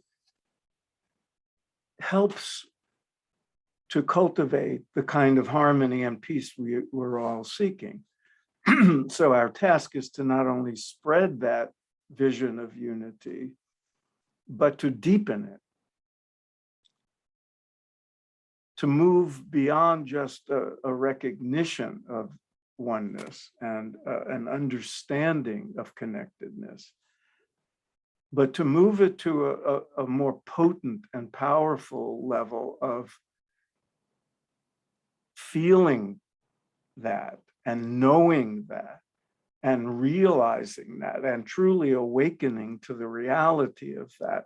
So it's a transformational experience and not just something we assent to intellectually or say we understand. And this is where the spiritual perspective and spiritual methodologies come into play, because as all of you know, I'm sure, in every spiritual tradition, we learn, if we go deep enough, we are told that we are one. In one form or another, every tradition teaches that. It's a universal. Whether they say, oh, we're all children of God, or God is love, and that love is given to everyone unconditionally, or through my own preference and orientation to the non-dual traditions of the East. I always come back to the Mahavakyas, the great utterances of the Upanishads. Aham Brahmasmi, I am Brahman, that indivisible, unborn, eternal, infinite unity, oneness. I am Brahman. And Tattvam Asi, thou art that. And Sarvam Kalvidam Brahman, all this is indeed Brahman. I am that. You are that. All this is that. And as someone I know once said, and that is that. That's that. We are all one. It's inherent in the spiritual traditions. But it's also true that we're many. And this is where the spiritual perspective has the potential to bring people beyond tribalism and narrow identity with a group that excludes everybody else. We can honor the uniqueness of the individual. We can honor the differences and the diversity of groupings of individuals as divine expressions of the divine wholeness, as opposed to oppositional forces. The vision of unity elevates our understanding and appreciation of diversity. The appreciation of oneness elevates our appreciation of the many. That's the kind of embrace of the unity within the diversity, without eliminating diversity, without ignoring or denying diversity, but celebrating it, is where we want to go. And in this deeper vision, in this deeper apprehension of oneness, what we come to understand is that, and more than understand, what we come to live is that on that deepest level, we're not just connected,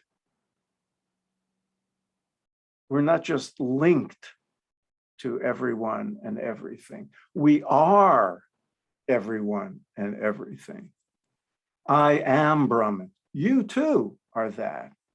All this is that, because our essence, our indivisible essence is the same. Myself, in its biggest sense, is the same as yourself. And our self is the self of all selves. So that's the capital S self, that the small s self is an expression of. That, to me, is what we want to awaken in people. And that deeper, more transformational level of apprehending oneness comes from direct experience. The direct experience inwardly of our own essential nature, our own transcendent oneness or unity,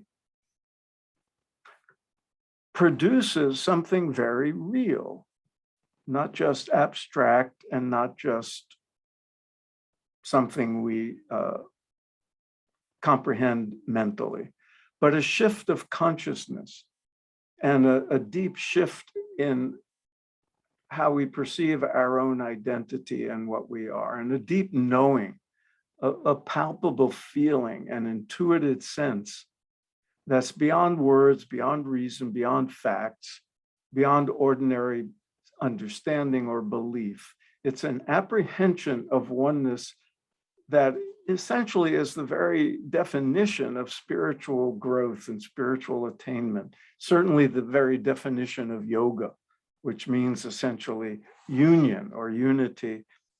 And as I like to say, yoga doesn't mean just the unity of the head and the knee, but the unity of the individual self-identity, the small personality with the universal self that in India we call Brahman, that people in the West would call God or Godhead. That overrides the smaller identifications as it deepens in our lives, the smaller sense of a kinship with a family or group or national identity. And part of that shift is we become more content within ourselves. We become less selfish, less self-oriented, less greedy, less needy, less tribal. So it becomes a very practical, transformational project to bring this experience to as many people as possible. And I always come back to the great lesson, a different kind of Mahavakya or great utterance that's embodied. I grew up in New York, and there was a joke that every New Yorker knows, and probably you've heard, which is, the tourist stops someone in the street and says, how do I get to Carnegie Hall? And the answer, practice, practice, practice. So we come down to not just being pointed to something, but given practical method of achieving that. The yogis would call this sadhana, regular spiritual practice. So I think central to our task is to bring to more and more people the tools, the practical tools that all the mystical traditions have developed, and which it is our great privilege in this era of mass communication and connectedness, digital connectedness. It is our privilege to have access to more methodologies from more spiritual lineages and traditions than would have been conceivable even a generation ago. I mean, when I was starting out on my spiritual path and I heard about a book called the Bhagavad Gita, which I read about in Thoreau's Walden, I was in New York City and I went out to get one and I couldn't find one in a bookstore. Well, now you can get 20 different translations with the click of a mouse. And all the world's traditions and videos of qualified teachers teaching these things. These are tools. And as I wrote about in the book that Julie kindly mentioned, Spiritual Practice for Crazy Times, I wrote that not just to help individuals in these times of madness stay balanced and whole, but as a kind of tool for enhancing spiritual citizenship, because the more we as individuals come into contact with our own divinity, with our own divine nature, the more we're capable of bringing out those divine qualities of compassion and love and kindness to our environment, and the more we're able to see those qualities in other people. This is a very practical enterprise. And I think we need to harness from this arsenal all the teachings that work, all the practices that work, do our best using best practices to transmit them to others in a practical and authentic way without diluting them, without distorting them, but to promote and encourage and cultivate their use, which means adapting them to different settings. These come from spiritual traditions, but they've already been adapted quite effectively to secular settings. And we have gathered thousands, literally thousands of scientific studies about the efficacy of meditative and contemplative and mindfulness practices. We know what they do, we know that they work, and we can adapt them to different settings, different requirements, different needs of different people and groups and organizations, so that more and more people have access to this direct experience of our divine essence, first within themselves, and then to see that as others. This is the essence of the term namaste. When, I lead tours to India, and every time I go to India, one of the great joys is seeing people just as a routine going namaste when they greet you and when they say goodbye, or namaskar. And it's a beautiful thing. And this last year and a half, it's been great to see it being used more and more here in the West, partly because of COVID, and people didn't want to touch each other, and people didn't hug or shake hands, so everybody was going like this. And I thought, this is beautiful. And of course, it could be just like shaking hands or saying hello. It could be a very routine, thing to do. But when it's meant, and when it's genuine, that meaning of namaste, as it's come to be translated as recognizing or bowing to the divine, the divinity in the other, it's actually a very powerful practice if you keep that in mind. And when you really perceive the divinity in another person, it's very hard to do harm. And it's very easy to want to help and to be kind and to do the right thing. And I think that's the spirit we need to carry with us as spiritual citizens who, some of us entering into or already in the elder stage of our journeys as spiritual beings and wanting to contribute whatever wisdom we've gathered. I would encourage us to keep it practical, to not just inspire and not just inform, but to help people transform through the use of these spiritual technologies as best we can, and to encourage their further use and their further study of their efficacy and the best practices. So I will end it at that. I'm looking forward to hearing what Swamiji has to say. I want to thank everybody who organized this forum for doing such a wonderful job. Thanks for inviting me, and namaste.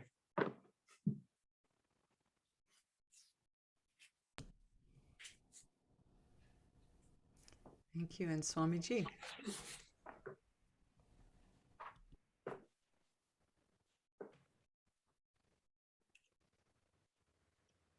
Okay.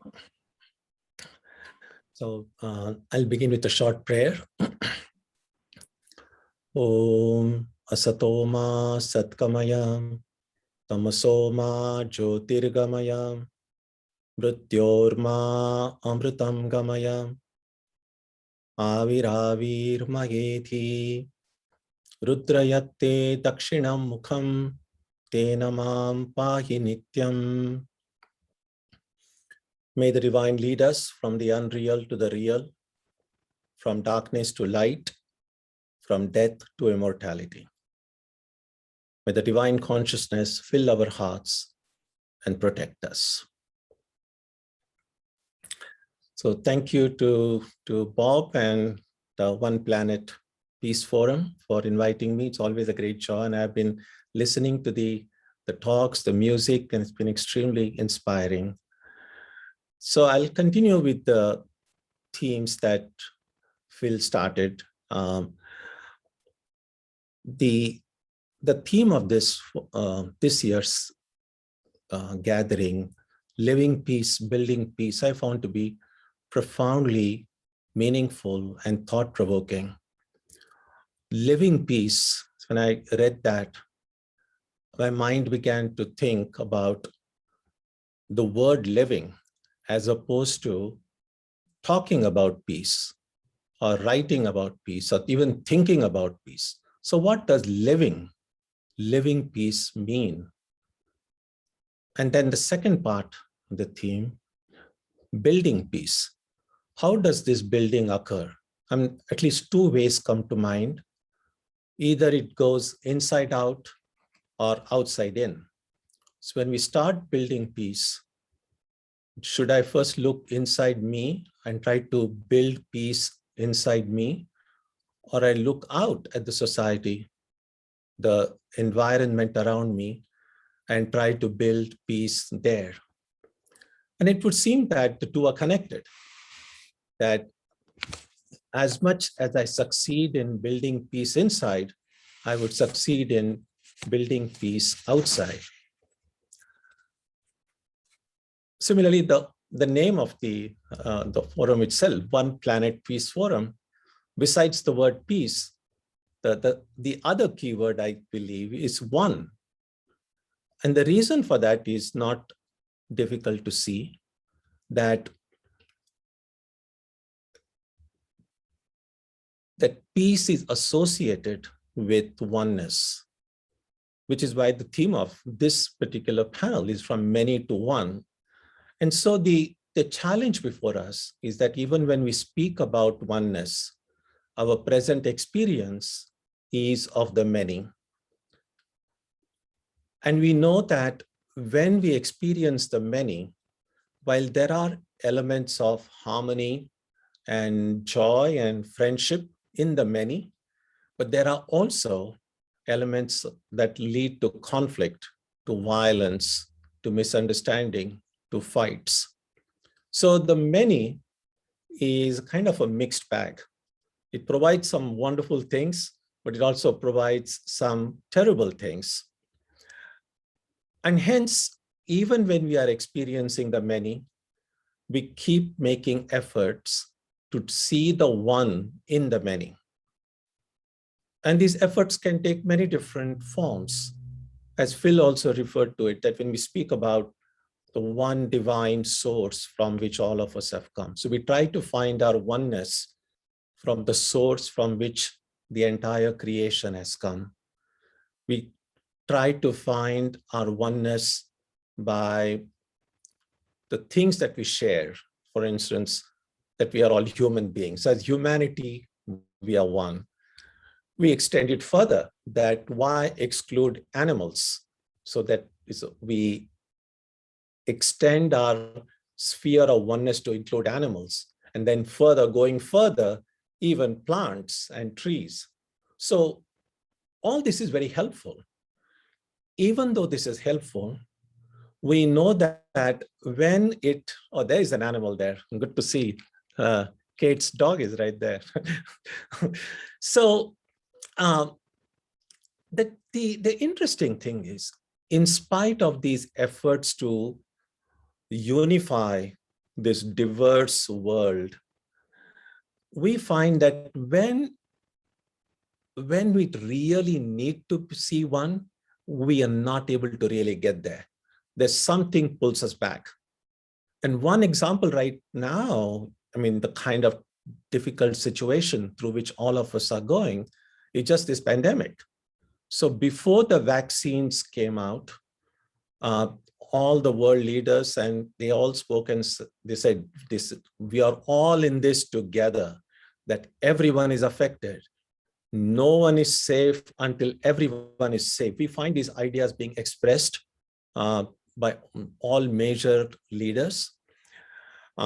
They also passed resolutions in their international forums saying that whenever the vaccines become available, we'll first give it to the elderly, the health workers, and so the kind of criteria that's always followed. But the important thing was, this was all being spoken on the global level without making any distinctions between nationalities. So it was extremely inspiring to hear them say that. But when the vaccines actually became available, somehow all that talk was forgotten.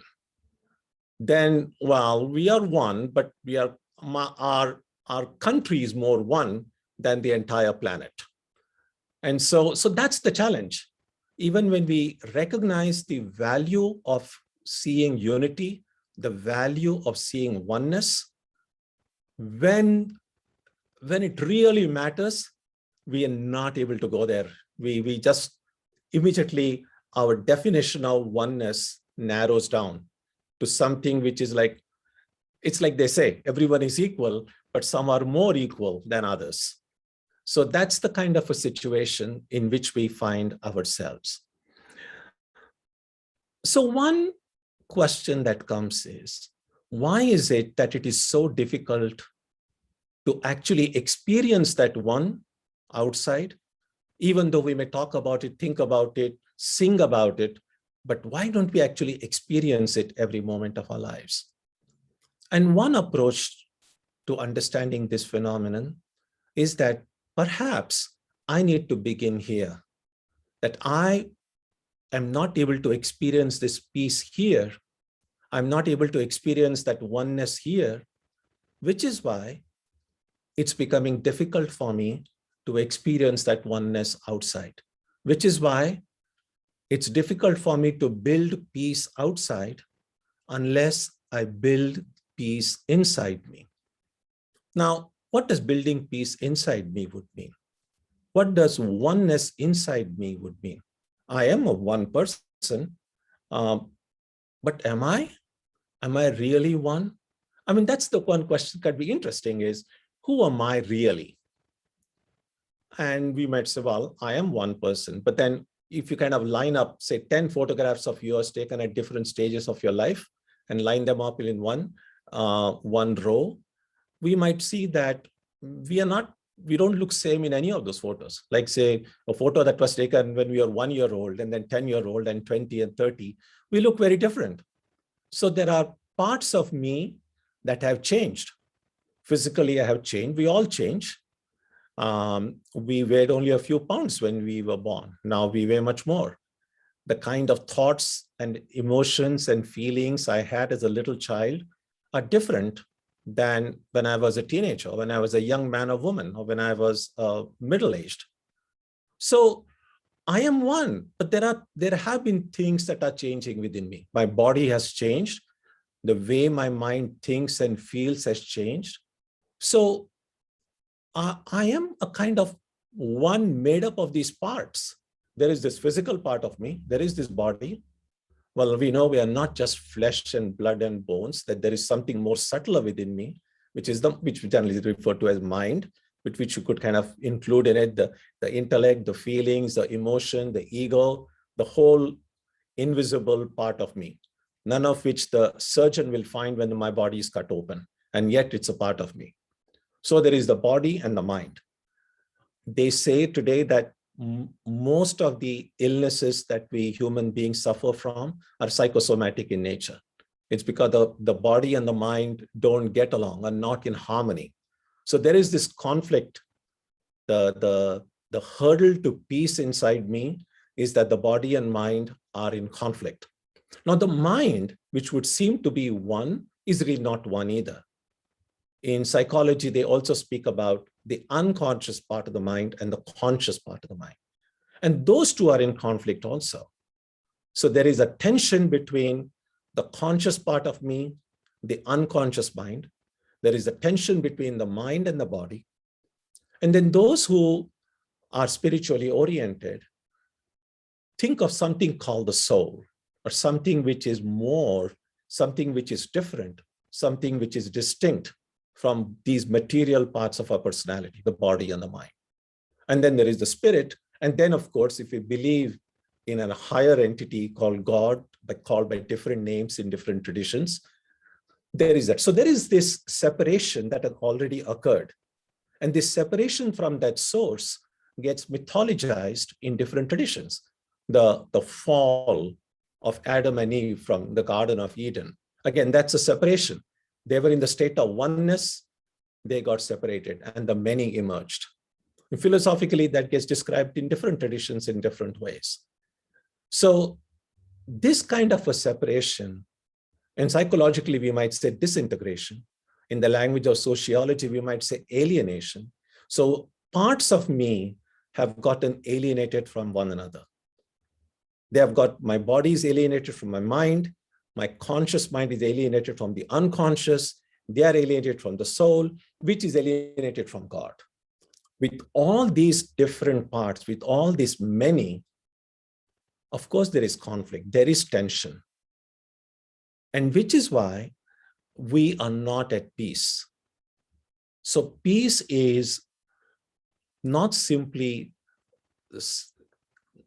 something that can be dealt only at the mental level. If we look at it in this way, that peace is a much deeper aspect of reality, which is why we need to then look within and see what to do with all these parts.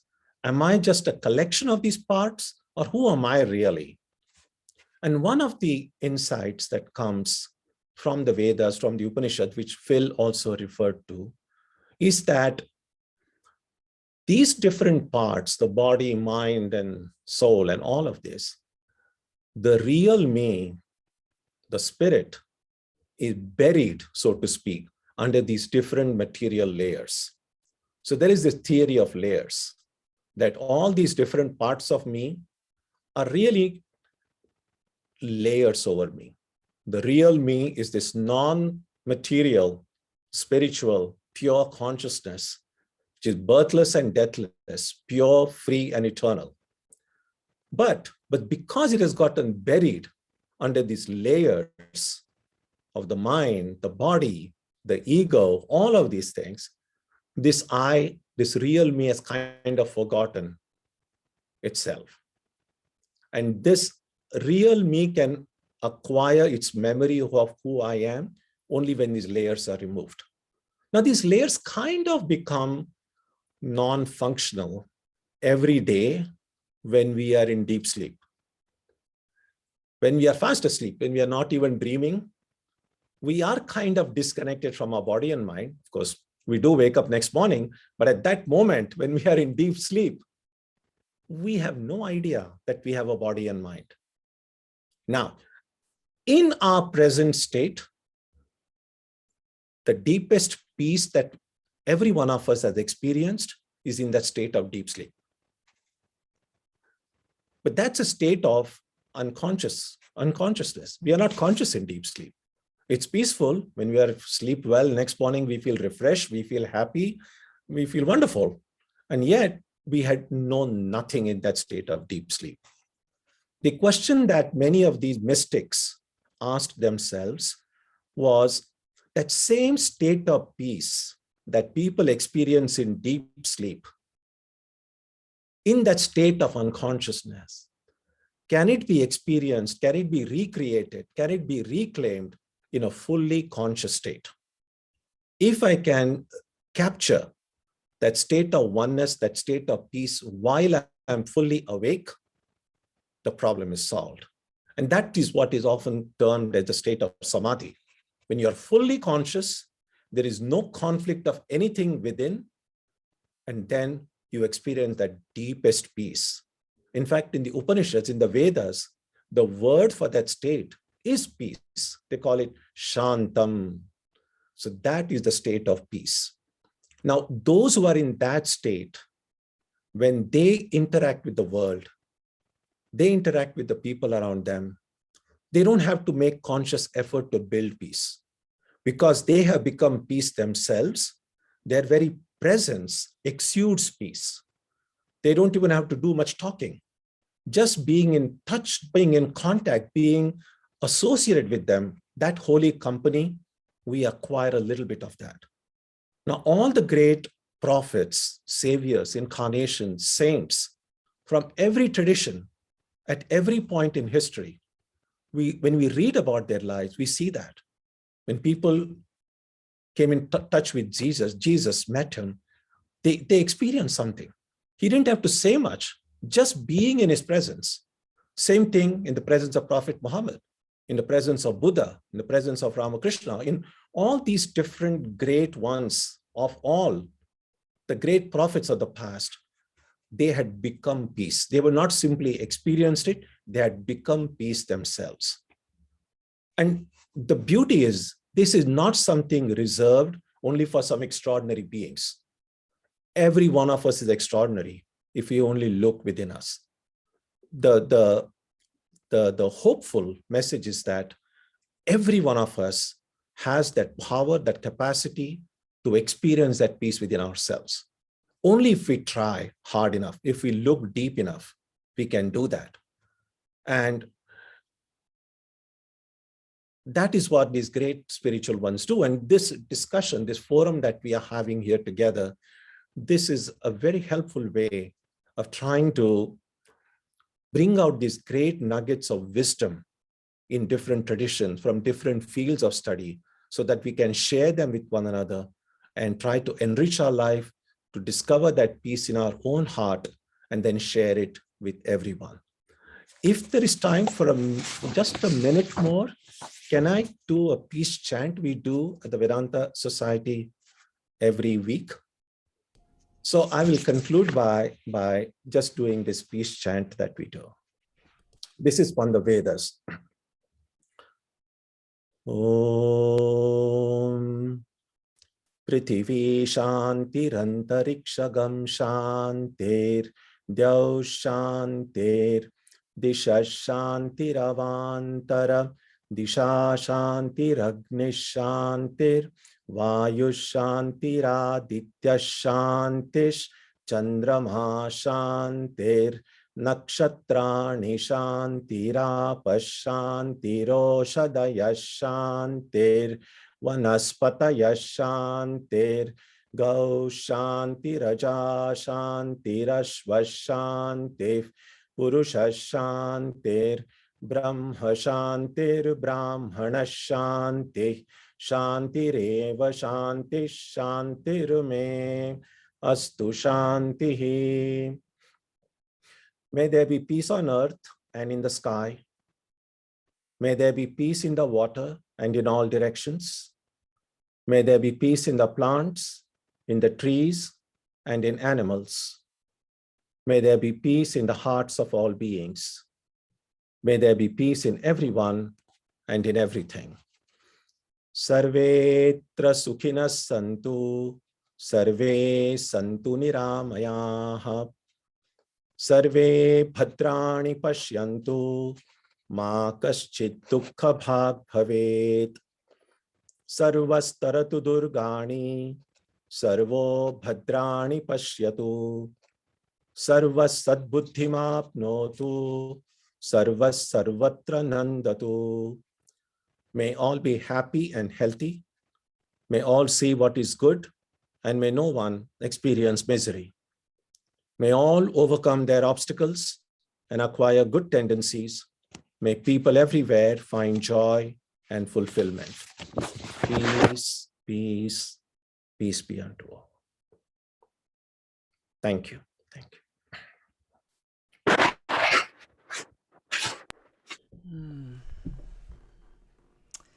What a beautiful session this has been. And we have about 10 minutes to just kind of wrap where we've been with both of you in dialogue into the integration of the entire day, moving from the conversation about integrating or infrastructures and moving from the many to the one. Both of you took this beautiful path of our spirituality, that inherent unity and that experience of our unity, bringing it forth during this hour. And what occurred to me listening deeply to both of you is that this pathway and practice of peace is really bringing us into this new level of acceptance and peace with the many as the one.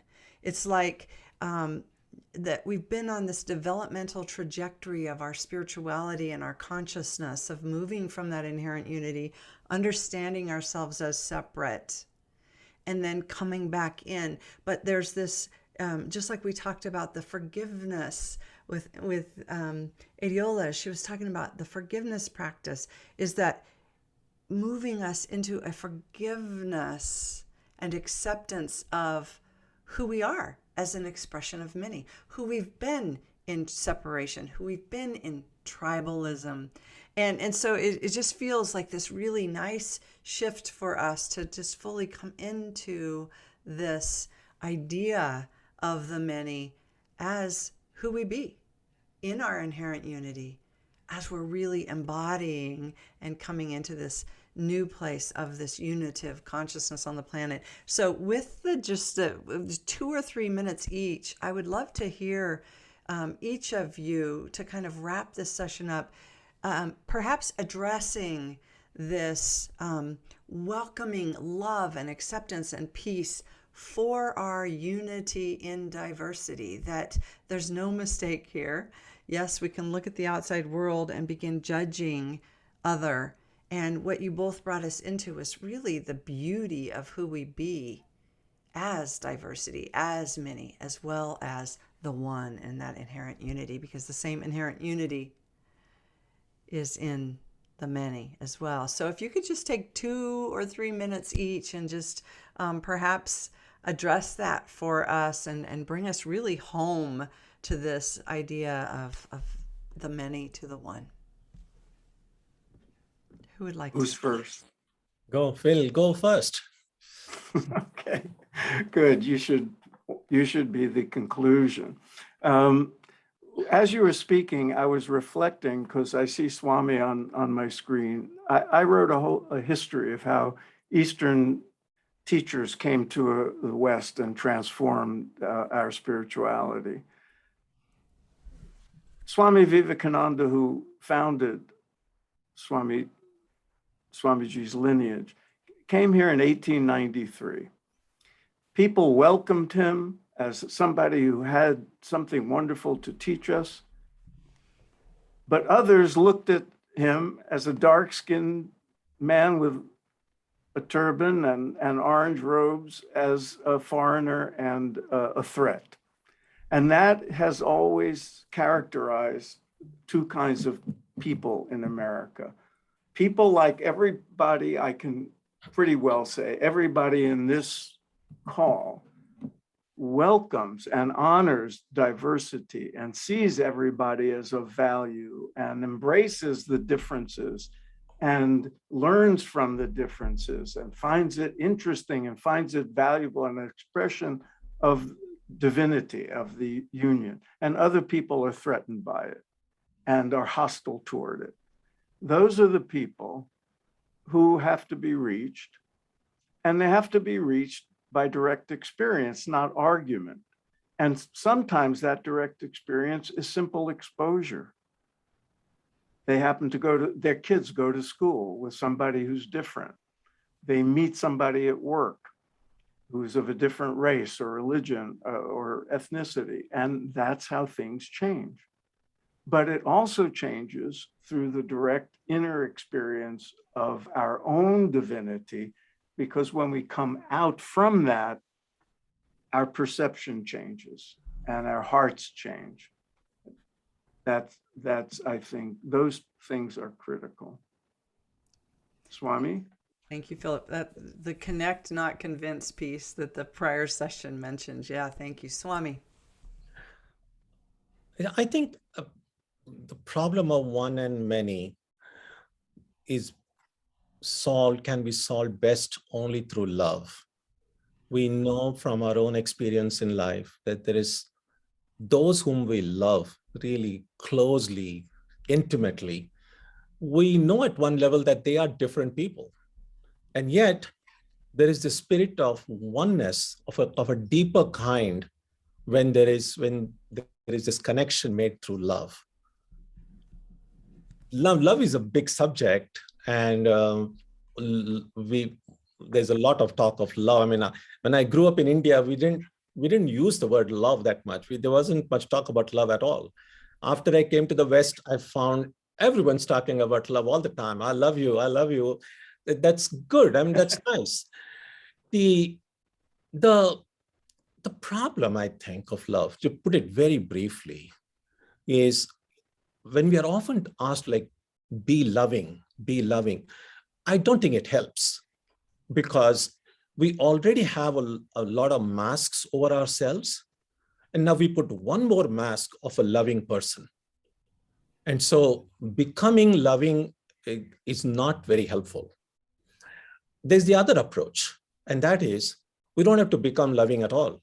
Love is our true nature. That's who we are. We don't have to become that.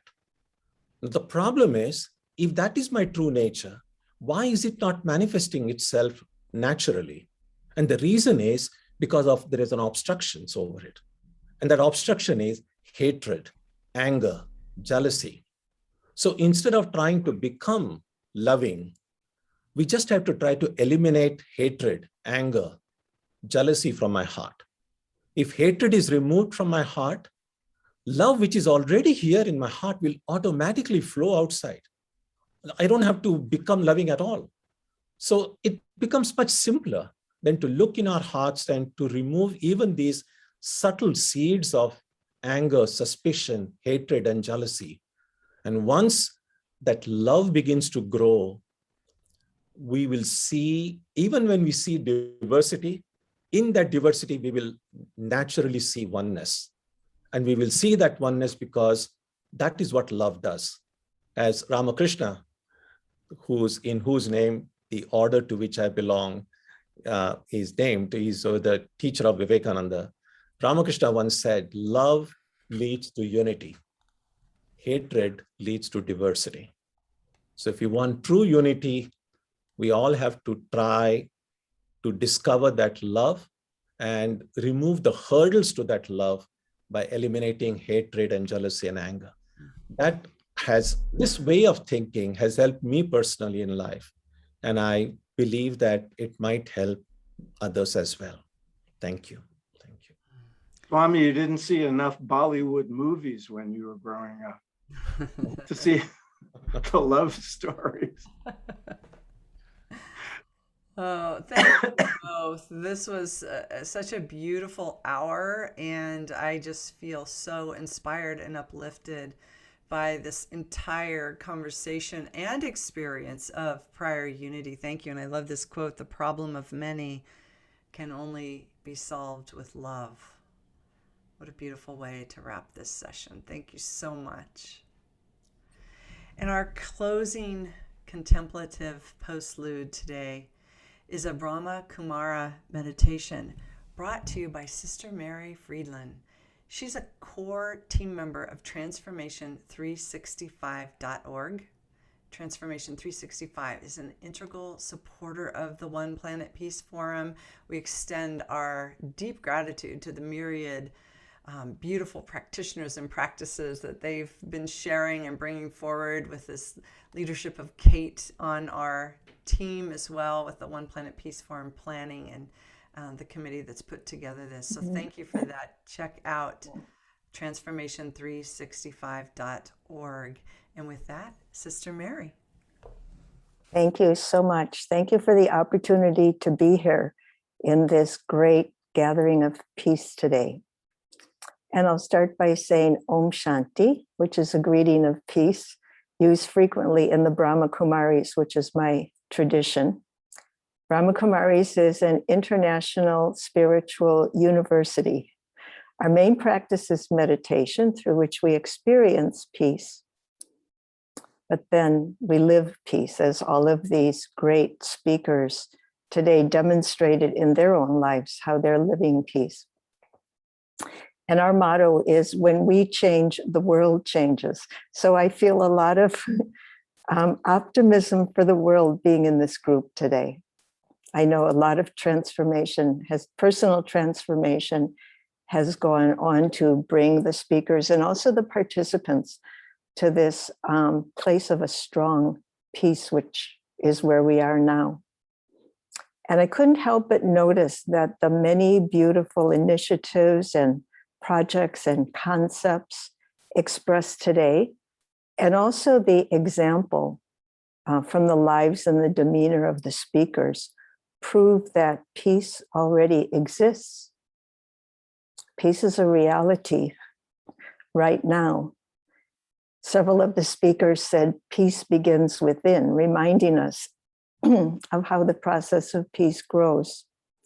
So let's close with a reflection together to spread the peace which we are all feeling within, with the understanding that all of us already embody all of the qualities of the future peaceful world, which we have been envisioning. We already embody. So now together, let's empower these qualities. Now, in my tradition, we meditate with our eyes open. You may want to close your eyes if that's what you're more familiar with, that's fine. But I will keep my eyes open, and I will also look at your little pictures, because I'm looking at the being, the peaceful being within. And it's very enjoyable for me to experience that peaceful, conscious being within other embodied souls when I'm meditating. Sit up straight and check that your feet are flat on the floor. If your feet are on the floor, you might be sitting cross-legged, which is fine. And bring your awareness inward into that deep place of silence and stillness.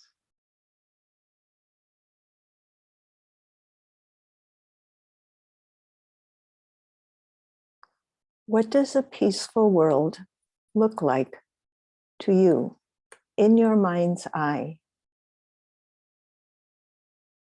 What does a peaceful world look like?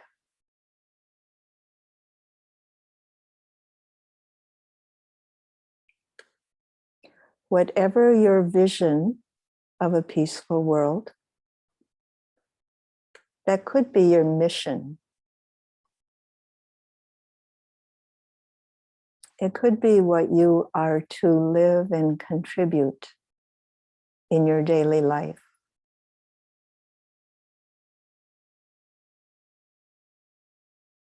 Living peacefully is peace building.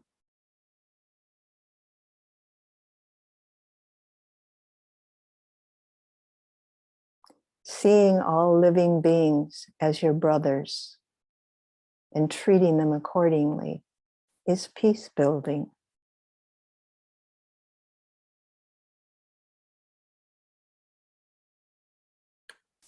Simply holding a vision of a peaceful world is peace building.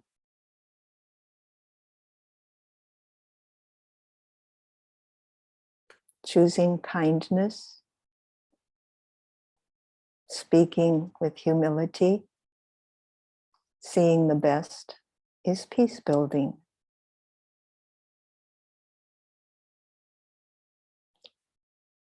And also spending time in the inner place of silence, that peaceful core of our being, is peace building. For a moment, let's each be in that sacred inner space.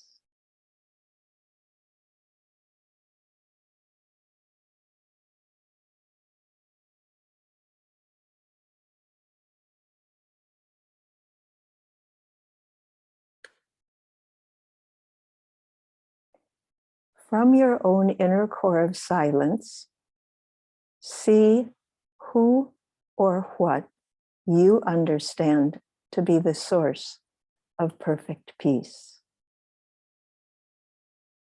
You may call this the Great Spirit, the Supreme Soul, the universe, whatever dear name you use.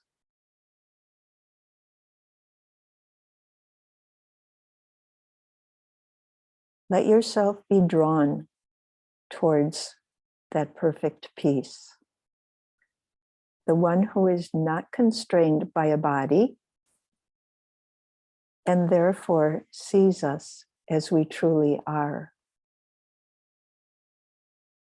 Sees us as divine beings of peace and love.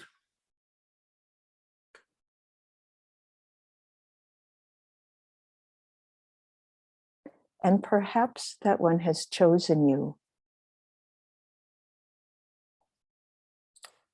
Perhaps that one is looking out for you and guiding you. Be with that one.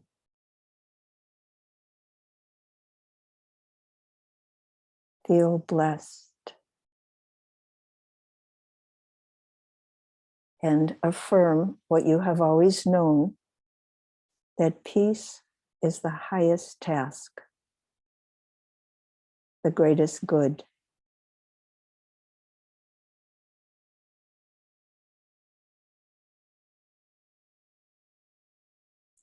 Now let's all be the peace tribe.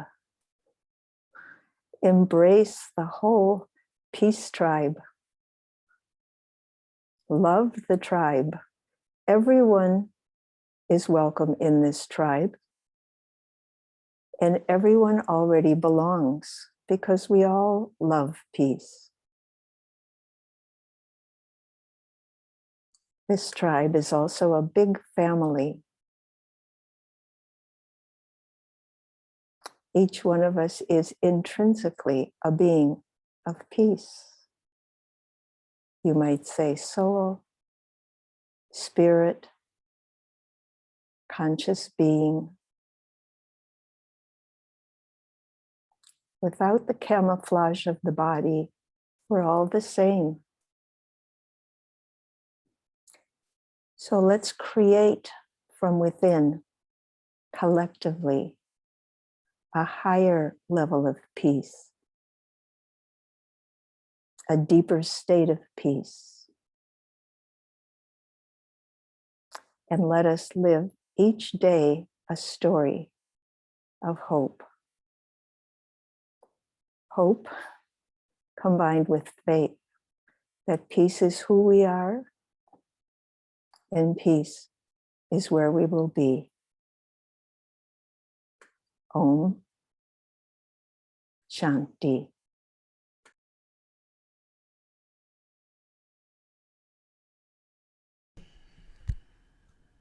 Wow, how beautiful. Thank you. The Peace Tribe, where everyone is welcome because we already belong. Here we be. Thank you for joining us today for this special event, the One Planet Peace Forum. I want to just acknowledge Bob Atkinson, the founder of the One Planet Peace Forum, who's put in so much work, welcomed us yesterday in session 1. If you weren't able to be with us, look for that on Facebook in the One Planet Peace Forum Facebook page or the Good of the Whole Facebook page. And then in the weeks to come, it will be up on the website as well. And you can hear Bob's voice and his inspiration for this forum. So thank you, Bob. And it's always nice to have you right here with us. We feel you in everyone's presence as they're speaking. So thank you. And yeah, if you're watching online today and you want to join us in the connection field, in the Good of the Whole connection field Zoom room tomorrow, you're more than welcome. Just go to the One Planet Peace Forum and register. It's not too late. And we'd love to see you right here in the room with us tomorrow.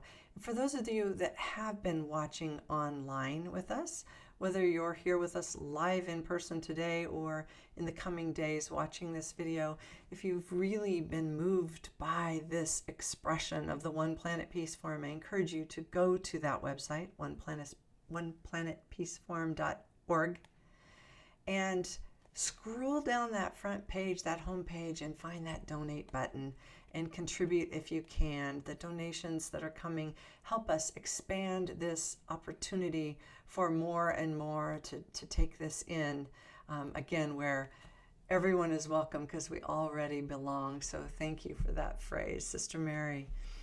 And I just want to acknowledge that another way for you to do that today is to go to the Facebook pages, One Planet Peace Forum or Good of the Whole. Share this video out, share this message out on your pages, tag it. Let us all spread the peace in that way. So we appreciate your support in that way. I want to close us with just 2 sentences from our last hour. Our indivisible essence is the same. So may the divine consciousness fill us and protect us. Thank you for joining us again. Remember, we're right back here tomorrow, same time, same place. Have a blessed, peace-filled rest of your day. And we just appreciate you all for being here. So bye for now. We'll see you tomorrow.